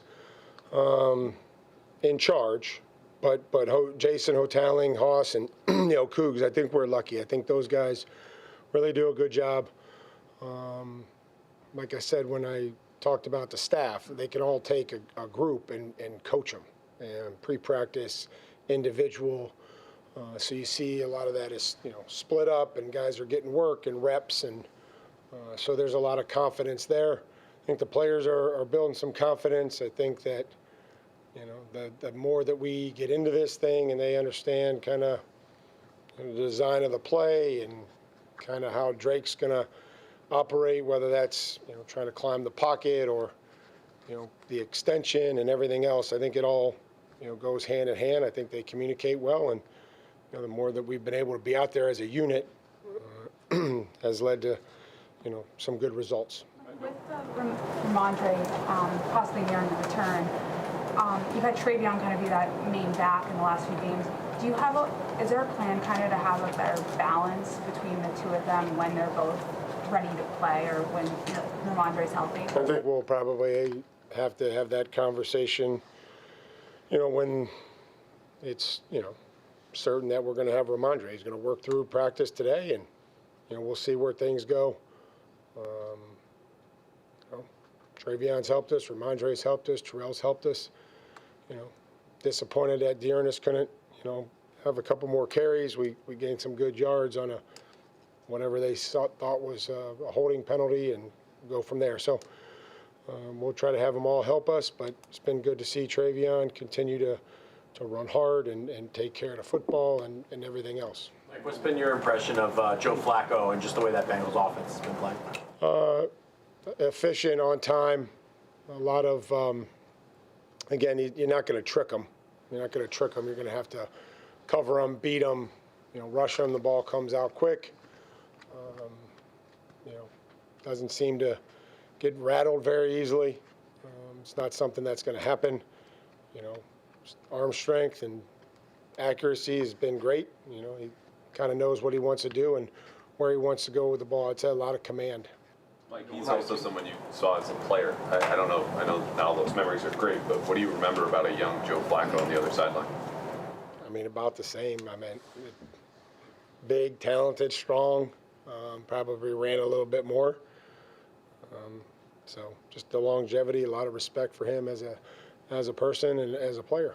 Mike, we'll get a chance to see them out in practice, theoretically, but we talked about Ramondre and his situation, Keyshawn and Christian as well. Is there any updates? Yeah, they'll all work today, and we'll see, how they respond after today and kind of keep moving from there. But no real update. They haven't done anything that, we've pushed through other than that. So hopefully they're out there, and they will be, and ready to go, and then we'll see where they go. The decision to send CJ to the active roster, was that similar to the situation you kind of talked about earlier this week with Braden, where it's someone you put time in with and want to continue working with? Yeah, there's a lot of things that go involved with that, and certainly those two players were ones that kept showing up as the show team players, or whether it's on special teams or offense or defense, and so there's it's just kind of what happens when you get to this part in the season, and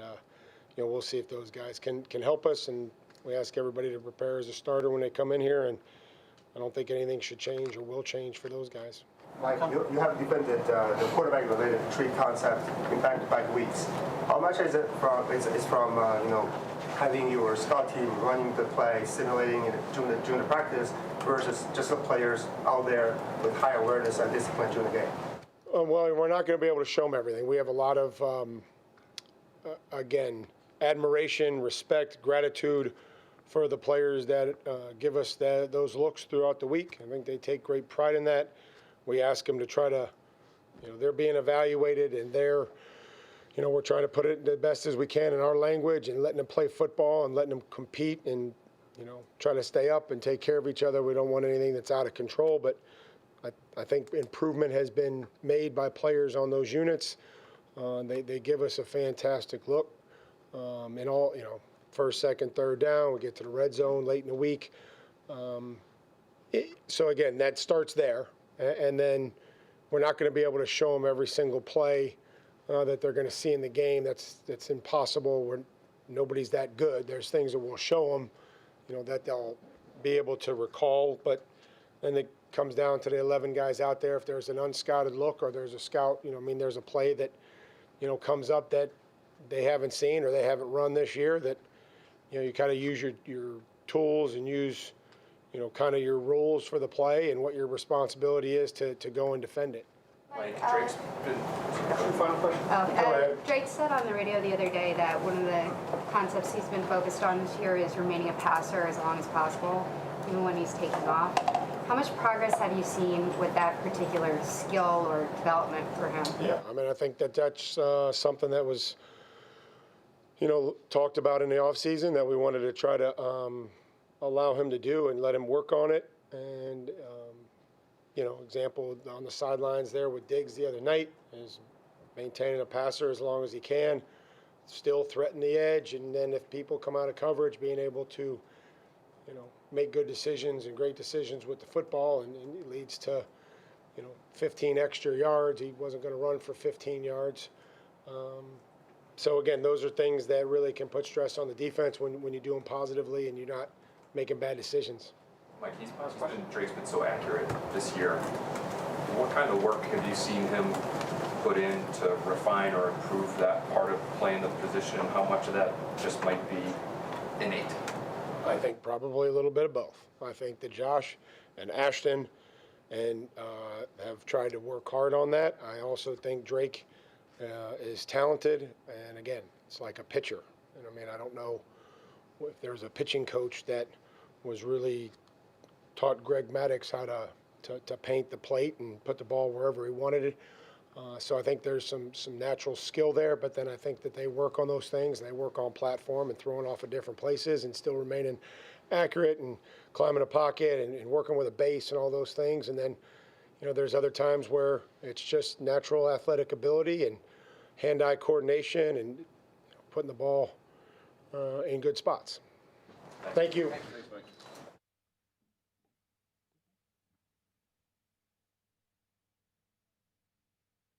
Running. All right. That was Mike Vrabel, and Paul would have been proud. Big baseball reference. Greg Maddux painting the outside of the plate. There we go. Yeah. Good stuff. Be proud of him. Where he pulled that one out of. So anything notable? At the end, I got to ask this question last night. It really made me think, and maybe I'm curious what you think, Fred. It was, when did you realize this year that Drake was taking like a big leap? And I said, well, first thing for me was in the spring. He just looked comfortable, and that was, but it's OTAs, minicamp. There's nothing really going on competitively. And I said, I didn't even know in the training camp. Like, we watched all those training camp practices. I was at the joint practice up in Minnesota, and it really, to me, felt like the win streak when it started. He just started to string these games together, and it wasn't anything we saw this summer that made me say, oh, yeah, here it is. This is what it was. Like, he has flashes throughout training camp, but never like this, Yeah, we didn't have a lot of play in preseason. Like you said, it wasn't until the winning streak started that you said, whoa, this isn't just one game. Yeah, he's doing it again and again and again. This is who he is.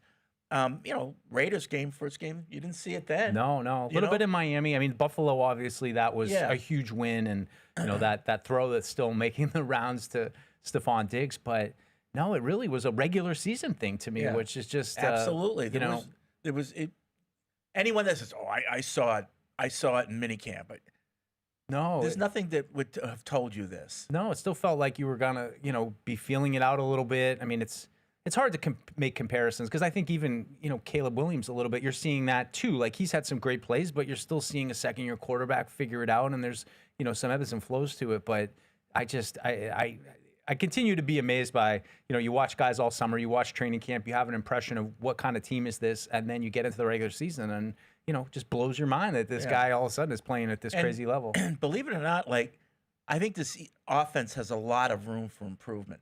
Yeah. Because forget about the running game. That's its own thing. But it's in terms of Drake in the passing game. A lot of his best plays are off platform. Mm-hmm. A lot of his best plays are when he's had to extend or move around in the pocket. Yeah. Because the first option wasn't there.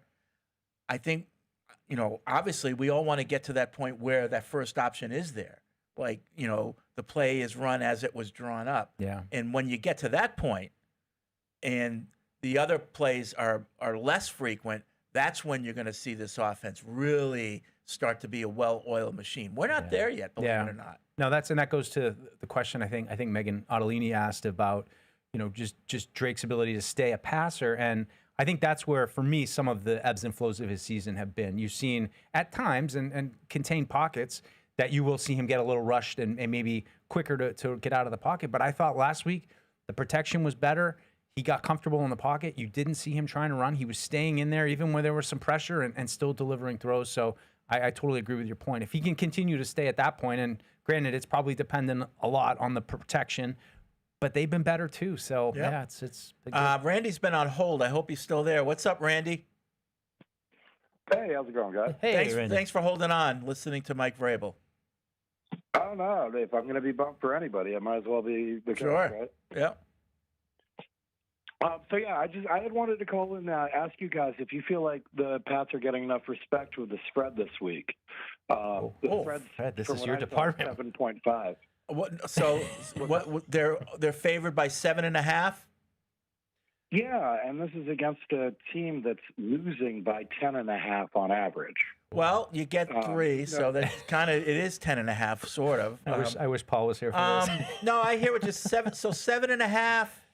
This says 8 now. I don't know. We'll go by DraftKings, but yeah, I mean, now put some numbers to it. This is a historically bad defense, right? The 9 straight games they've given up at least 27 points, and their defensive DVOA, if you're into that sort of thing, is negative 29, which is 32nd in the league, but it's also the worst since the inception of the DVOA in 1978. Yeah. So it's the worst defense by that measurement in almost 50 years. Yeah, I mean, maybe. I mean, I don't know a lot about gambling, but I think part of it is just teams still getting a feel for what this Patriots team is, and do they, going against a terrible defense, blow doors on them? Because I mean, the Jets were the Jets last week, but like I said, they've had some good defenses. That it almost scares me a little bit, like going into a game where you're like, all right, they better just hang 30, 40 points on this team. So, Randy, when's the last time you checked the spread? Was that just today? Yeah, this morning it was 7.5. Yeah, because I wonder if Jamar Chase, that final ruling changed anything last night. But you said it's gone up to 8. Well, yeah, that was according to minus 8.5 Patriots. 8.5. Now it's 8.5. It's moving. So it's moving up a little, Randy. That some of that could be trying to get some Cincinnati money in. But I'm 8.5. That's a pretty big spread in today's NFL. But I hear what you're saying. The Patriots should be able to put up points. Yeah. But aside from last week, Cincinnati's been able to put up points too. Right. So it's not like that's true. And they're at home. So I think 7.5, 8 points is probably right. It's probably right. And so, by the way, tagging on to what you guys were saying about people knowing with May, didn't you feel like it was kind of almost the opposite, like early in training camp? You remember the 4-interception practice that started things off, and it just kind of felt like people were almost waiting for that again, as opposed to expecting some big leap. Like I feel like you guys are 100% right. Like nobody saw this sort of leap coming. Nope. Thanks, Randy. No, I gotta consult my notes on that 4-interception practice. I don't remember that one exactly, but I get the point. I mean, it was, and even I'd point more towards Minnesota, where there were some big plays down the field. I mean, Mac Hollins, had a big play down the field. And so you did see some of that, Sure. but you just don't know But how it's you going to don't translate. know, and people, I'm sure there's people out there saying, I knew he was going to make this big leap. Okay, maybe you did, but you didn't know that based off empirical evidence. You had faith, you had hope. It was a big wish, because the objective talk coming out of last year into this year is, who is Drake May? Is he this turnover guy? Is he a guy who's going to turn it over, or is he this amazing athlete who's doing what we see him do now? No one knew for sure either way. There was just no evidence to show you either way. Now we're getting a string of games that game in and game out, he's doing the same thing. And so we can confidently say, yeah, this is the guy. Yeah. Looking back at, I just jot down some notes after training camp practice. And I mean, just, kind of backs up what we're saying, like, second practice, another pretty efficient day for Drake May. Drake, a little shaky accuracy early on, but still makes some big late down throws down the stretch. So it was, up and down. And that's how I thought it would be coming into the season. He'd have, games where it all seemed to click and he did well. And then there'd be a game where he's throwing a couple bad interceptions and, looks a little off. I think that's more of what a trajectory for a young quarterback looks like, but he's just exceeded all those expectations. And even everything in the wins last year, like, for example, Chicago, they won that game in Chicago. Like, Drake May didn't really have a really good game in that game. Yeah.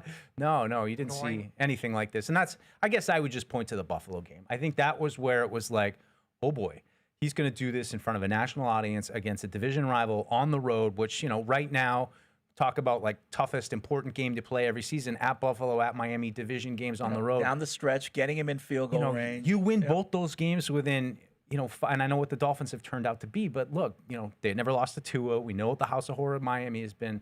So that little stretch there, I think it was in 3 weeks that they played those two teams. That to me was really when it was like, the Miami game, you come out, you jump out to a lead, and then you lose that lead, and it's like, up here we go. Yeah, right. Another game in Miami. Yeah. This is the way they go, but it didn't. No.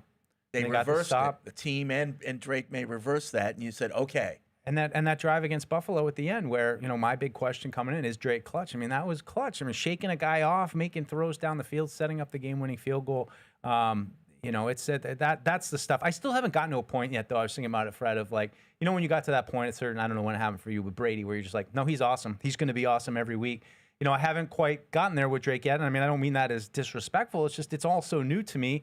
There's still a part of you waiting for, is he going to have an off game? Is he going to be a little, and there've been moments, but he just seems to bounce back when he has a bad throw, when they have a bad sequence. And, it hasn't been bad enough yet to lose them a game since September. So, Darius in Louisville writes in, he's small C concerned, he says. I understand they haven't needed to put points on the board, but it would be awesome to see Drake May. That's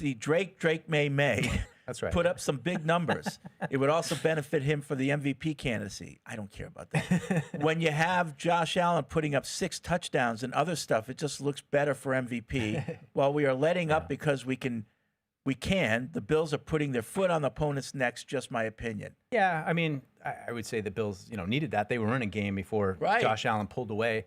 But I get the point. That's why I brought it up yesterday, is that this is the time of year when MVPs need to do MVP things. And, it's great to have a great September, October, but the guys that really excel in November, December, I mean, this is MVP time. And that's what clearly Josh Allen is aware of. And the offensive coaches in Buffalo are saying, look, screw getting cute. We got a really good quarterback who's a battering ram. Let's let him do it all. But I love to see, it's going to be really exciting to see Drake get into a big game, back and forth, toe to toe, down to the end. And I mean, I do have confidence, but it's, I'm just not the Tom Brady, like, no, he's just awesome. He's going to, if there's 1 minute left, he's going to score a touchdown. I don't know that yet about Drake, but I feel really good about him. Shrikari writes in, she's from New Hampshire, and she says, I am a she, because we were wondering last time she wrote in. Do you have any updates on Booty, and if he has a chance to play this week? Well, was Vrabel asked about Booty? Well, he wasn't today, but he did say, I think on Monday, that Booty would be out there today. So we'll get a full practice report from Evan once he gets back from, well, I guess not here on the show, but later today. We'll see who's out there. But yeah, we've got an eye out for all those guys. You heard Vrabel say get Stevenson out there, see how he feels. It'd just be great to get him back. I think that's an element that they really need. Yeah. Hooper too. Hooper. I mean, he's come up big in some moments. They all have. Being full strength offensively down the stretch would be really key. And then they've had really good injury luck, generally speaking. I mean, Milton Williams is the first really big blow, but this is what every team goes through. You got to handle it. Chris writes in, why does Josh McDaniels refuse to use Kyle Williams correctly? He should be running slants, crossers, screens, etc., and use his yards after catch ability. Joking, of course, but excited to hear what you think. It hasn't. As Paul and I mean, we looked at it a couple times in the game on Thursday night. We look at each other like, it just doesn't look right. It doesn't. And, you can tell. That's another thing I'm getting a sense of as you kind of watch it more and more in practice. Is like, I think Mike Vrabel said it this summer. Quarterbacks will let you know what receivers they like. That's who they throw the ball to the most. And sometimes, with Williams, it's happened a bunch of times where it's over the wrong shoulder. It's a little to the left. He stops here.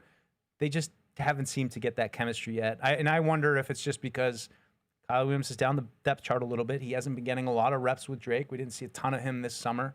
And that's okay. Like, I'm not going to rule him out, but no question he's got some explosiveness they could use. Something's not clicking with him. In a season where everything's kind of clicked with the Josh offense this year, with Drake understanding it, with Booty coming on, with Diggs slipping right in and knowing exactly where to be and what to do in the key moments. And but I continue to hold out hope for Kyle Williams. I think he's got the ability, but mentally he's got to get it together. That's what you just wonder. Is he not quite grasping exactly the subtleties of being a wide receiver in the NFL and how every step counts and every inch counts and he's going to put the ball here, don't be over there, those kind of things. I mean, there's a lot of if-then in Josh McDaniels' offense. If this happens, then you do this. Yeah. And you have to be mentally aware. It's not just simply 10 yards and cut in. Yeah, I think a little bit about Malcolm Mitchell, who's similar outside receiver that you saw come in, and he just seemed to get it. I mean, in that Super Bowl, he caught a bunch of passes.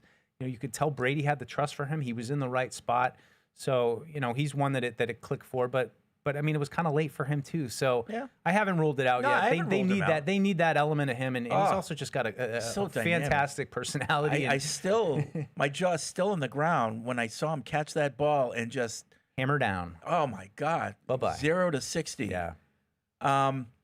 Anthony from Toledo, love the show. Listening since 2021. Maybe I'll call in someday. Go ahead. Please. Random question. What do you think of us using Drake May's locker room chant as our fan chant? The Eagles have one and the Jets have one. Why not us?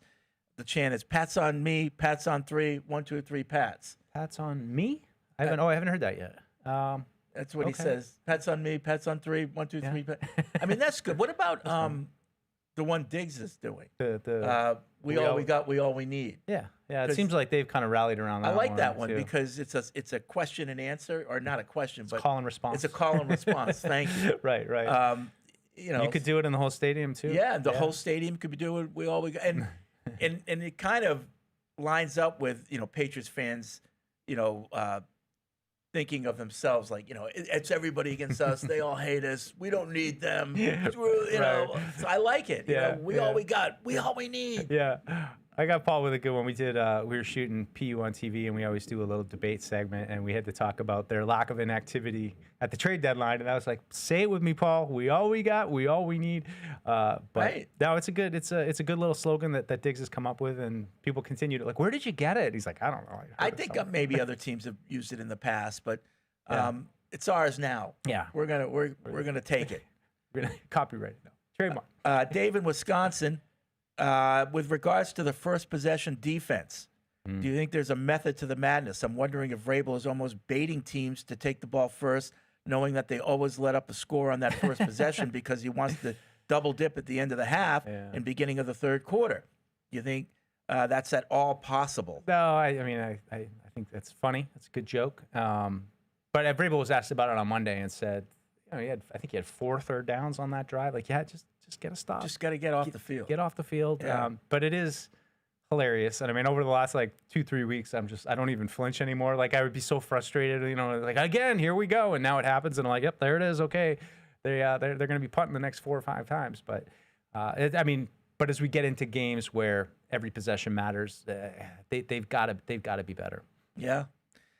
Franklin in Baltimore, I partially agree that the increased starting field position with the new kickoff rule has played some role in a decreased passing yardage across the league. But I think the bigger factor is that we're leaving what was quite possibly the best generation of passers in history. When you have a prime Brady, Peyton, Breeze, Rodgers, Rivers, Luck for a time, and Stafford all playing at the same time, of course that's going to skew the numbers in favor of prolific passing attacks. That's a great point. I mean, really felt like that, 2020, 2021, you moved on from that era of Brady, Roethlisberger, Rivers, Peyton Manning, that little 5-year stretch. But I think that's a good point. I mean, it's all, it all kind of adds into it. There's all kinds of factors with it, but yeah. I like it. It'll probably next year, it'll be, they'll be passing all over the place. Right. Again. Well, Jaden Daniels comes back and he has some, passing yards. Caleb Williams continues to develop. Drake, obviously. I think it's a great thing for the league whenever these young quarterbacks can develop. I don't root individually for teams, and I always want the Patriots to win. But at the same time, when you see an organization doing it right, developing talent, finding really, good quarterbacks, or, even saving guys from the scrap heap like Sam Darnold and Baker Mayfield, it's great for the league. You need as many good quarterbacks as you can have. I mean, in a perfect world, you have 32 of them. It's never going to work out that way. But, we'll see next year if it bounces back. Alex Bond from Connecticut writes in. He says he had a thought this morning. One that I could see happening that could benefit the future years. Let's say the Patriots go far in the playoffs, maybe even win a Super Bowl this year. Trying not to get ahead of myself, but it's becoming real. What I would love to see happen is let's be aggressive and trade up in the first round of the draft for the offense. Let's face it, we don't have a long-term right tackle or center. With an aging Diggs, we could even snag a wide receiver. I know it's a defensive class, but I think we need to strike and continue to become an aggressive football team. On another note, I think Drake throws 4 touchdowns and 329 yards for the first time in his career Sunday. Okay. It's a great question. Trade up, get aggressive, and go offense in this draft. I mean, it sounds, fine in theory. You got to have the actual, put a name to the player, I think, as Evan likes to say. But it's a good question. I wish the group was here because how would you approach the offseason at wide receiver? As all these guys are going to come back, are you, who are you trying to upgrade or replace? Are you trying to upgrade or replace Kayshon Boutte, who's had, continues to get better every single year, who's on a rookie contract, has another year on a rookie contract? You have to think to the future, and you can't, imagine Stephon Diggs is gonna play forever. At some point, you're gonna have to develop a guy that can have that kind of chemistry with Drake on the gotta have it moments. But it's no easy thing to, if you go out and you sign a high price wide receiver, you draft the first pick, it's gonna come at the expense of one of these guys. And I'm not saying that there aren't better players potentially available than some of the guys on the roster, but right now it's all kind of clicking, and you're seeing how it all feeds into each other. Who are you targeting to get rid of? Who would you, what spot would you be looking to upgrade? I mean, are you going to do it at Kyle Williams' expense too? Another guy who's going to come back in year 2 that you hope has an offseason with Drake and, has a better understanding of the offense and maybe a little bit more chemistry. So it's an interesting position. I know everybody's desperate for wide receivers, and it makes sense to always try to keep targeting great players. But at the same time, there's kind of tough answers, tough way to figure it out. Todd's in North Carolina. What's up, Todd? Hey, guys. Good conversation with just the 2 of you going on. Oh, thanks, Todd. Now 3 of us. I got 2 takes for you guys. My first one is I agree with Evan. I think the goalposts need to be moved. I think that's due to Drake May and, of course, Mike Vrabel. I think they've made it. Well, and let's put McDaniels in there, too, because they've done it. They've worked it out. They've got a formula there. I think we need to win at least 1 playoff game this year to count this year as a success. And my second point is with Williams. I feel like he looks like Boutte. When Boutte was first year as a rookie, Boutte just would get lost on a route. He just didn't know it. He didn't get it. And maybe some guys it takes a year or to get into it. I think Boutte's in his 3rd year now? Yeah. Yeah, so maybe it takes a while. Because Boutte, his first year, you wouldn't put him out there and be dependent on him for anything, would you? No. Yeah. No, it's an amazing turnaround for Boutte. And I think a lot of it was growing up a little bit. Yeah. And he admits that. that. Yeah, that's what he said, too. Yeah. So maybe we need to wait for Williams and get him to do something similar. So those are my 2 thoughts. I'll let you guys talk. Great show, guys. All right, thanks, Todd. I know you guys have your if they don't bite his puppies, they're not going to bite his dogs. But I still think you can have a guy bounce back after a subpar rookie year, especially when he's not getting a lot of opportunities. But with Kyle Williams' speed, that just continues to intrigue me. And as I've said many times before, I think it's an element that this offense misses a little bit with their receivers. And it's not like he's dropping balls. It's that he's not in the right place. Yeah, it just doesn't look right. Yeah. Like, that's what me and Paukie say. It just doesn't look right. It doesn't, and otherwise you see Drake putting the ball, pinpoint accuracy into a guy's hands. And then when he's throwing to Kyle Williams, it's like over here. I mean, it's not Drake's accuracy. There clearly just isn't that chemistry yet. Yep. And hopefully when we see, this offseason, Drake and everybody's down in Georgia, pontooning or whatever, you see Kyle Williams there and he's, helping them and running plays and getting in the playbook. Robert in Portland, Maine writes in, everyone keeps repeating that the Patriots are only good because of our weak schedule, but no one acknowledges that the Patriots are supposed to be one of those weak teams on the schedule. Right. Paul said himself when the season started that the Patriots should win most of the games early in their lineup, but he estimated they would lose 50% of them. That's just how the statistics work. Then we won them instead. If the Patriots were only winning because of their schedule, we'd be losing half of our games right now.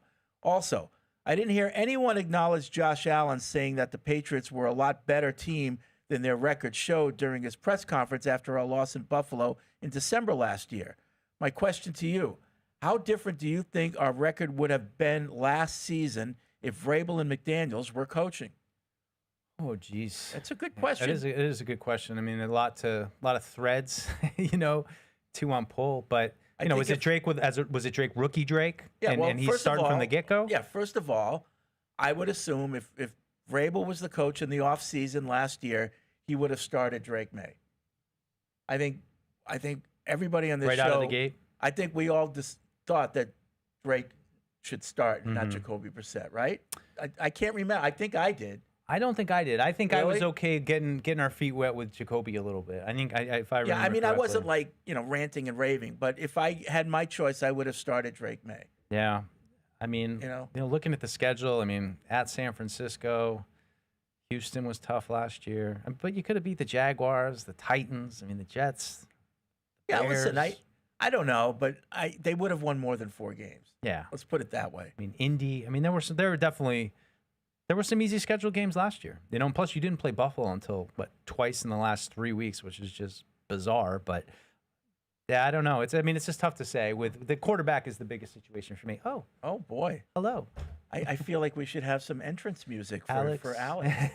Look who's back from the locker room.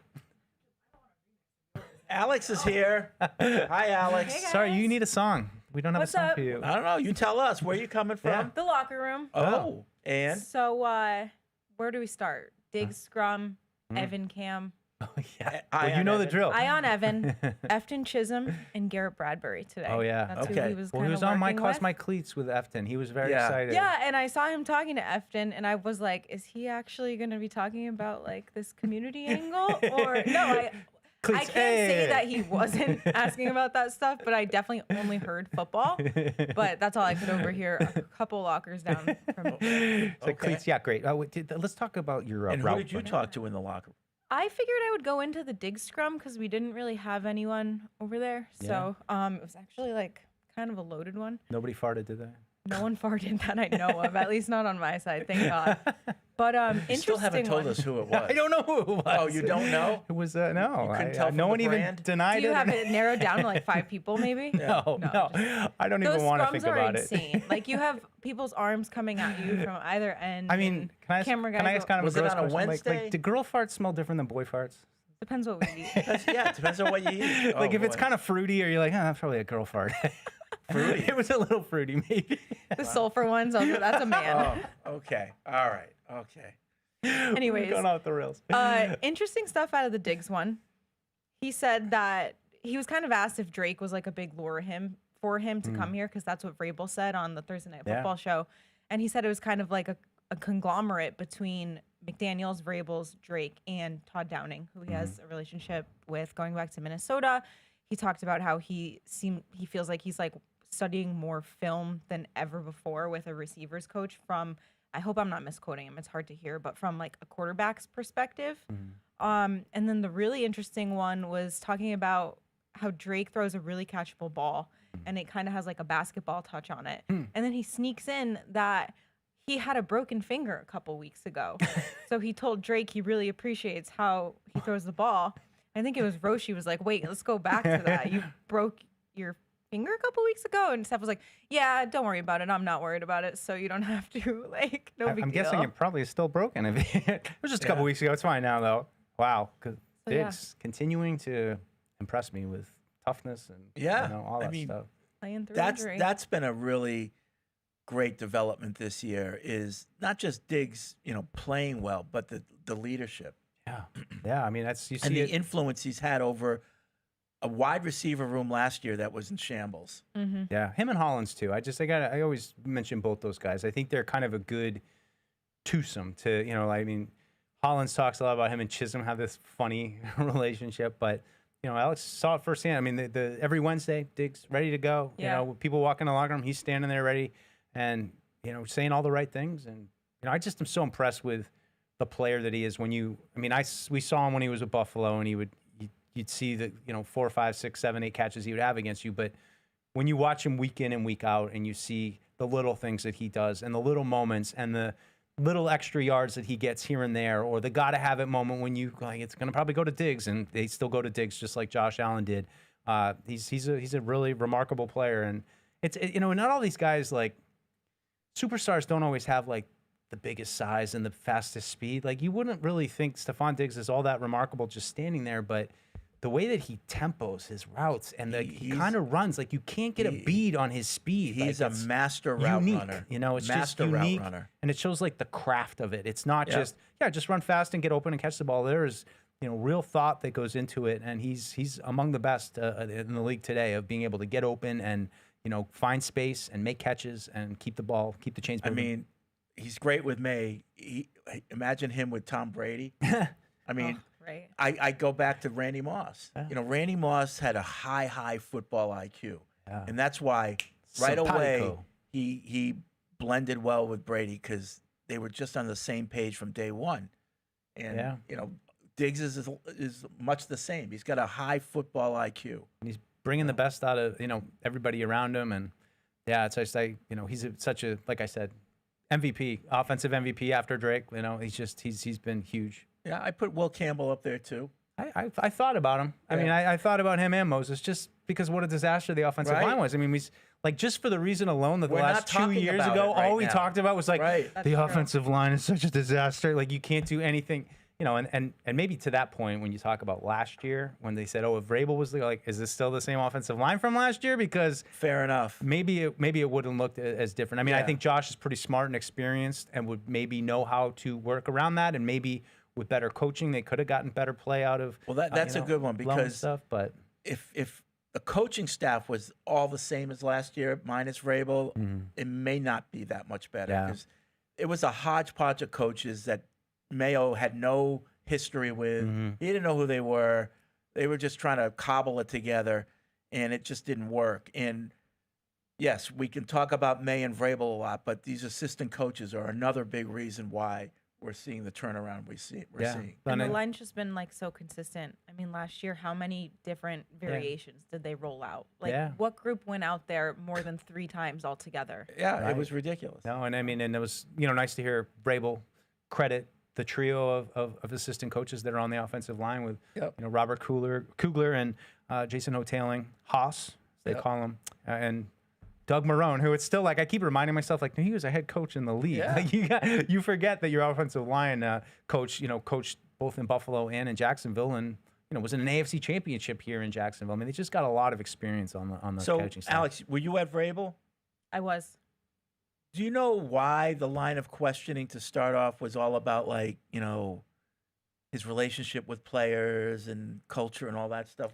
Is there something going around that people were talking about before the press conference that made them ask those questions? Or I wonder if it stems from Thursday night in the post-game show with the crew there for Amazon, just kind of talking about how like these guys are like a lot of them his kids' age, so it's kind of fun to be like coaching them. And I don't know, but I don't know. I think the beginning of the press conference was just thrown off automatically because Karen Grisian has jury duty. So that could be. So Vrabel's like, okay, Karen's not here. Looks for Sophie. I think Nicole Yang got the first question today. You were like on deck. I mean, you were probably in the hall. In the back, though. So she's still on jury duty because she was on Monday. Maybe she got on a jury. Maybe she's on. Maybe she's sequestered. Imagine she's on serving on a grand jury or something. You know, speaking of the Amazon crew, though, Alex gave a holiday card to Paul, and I was kind of disappointed.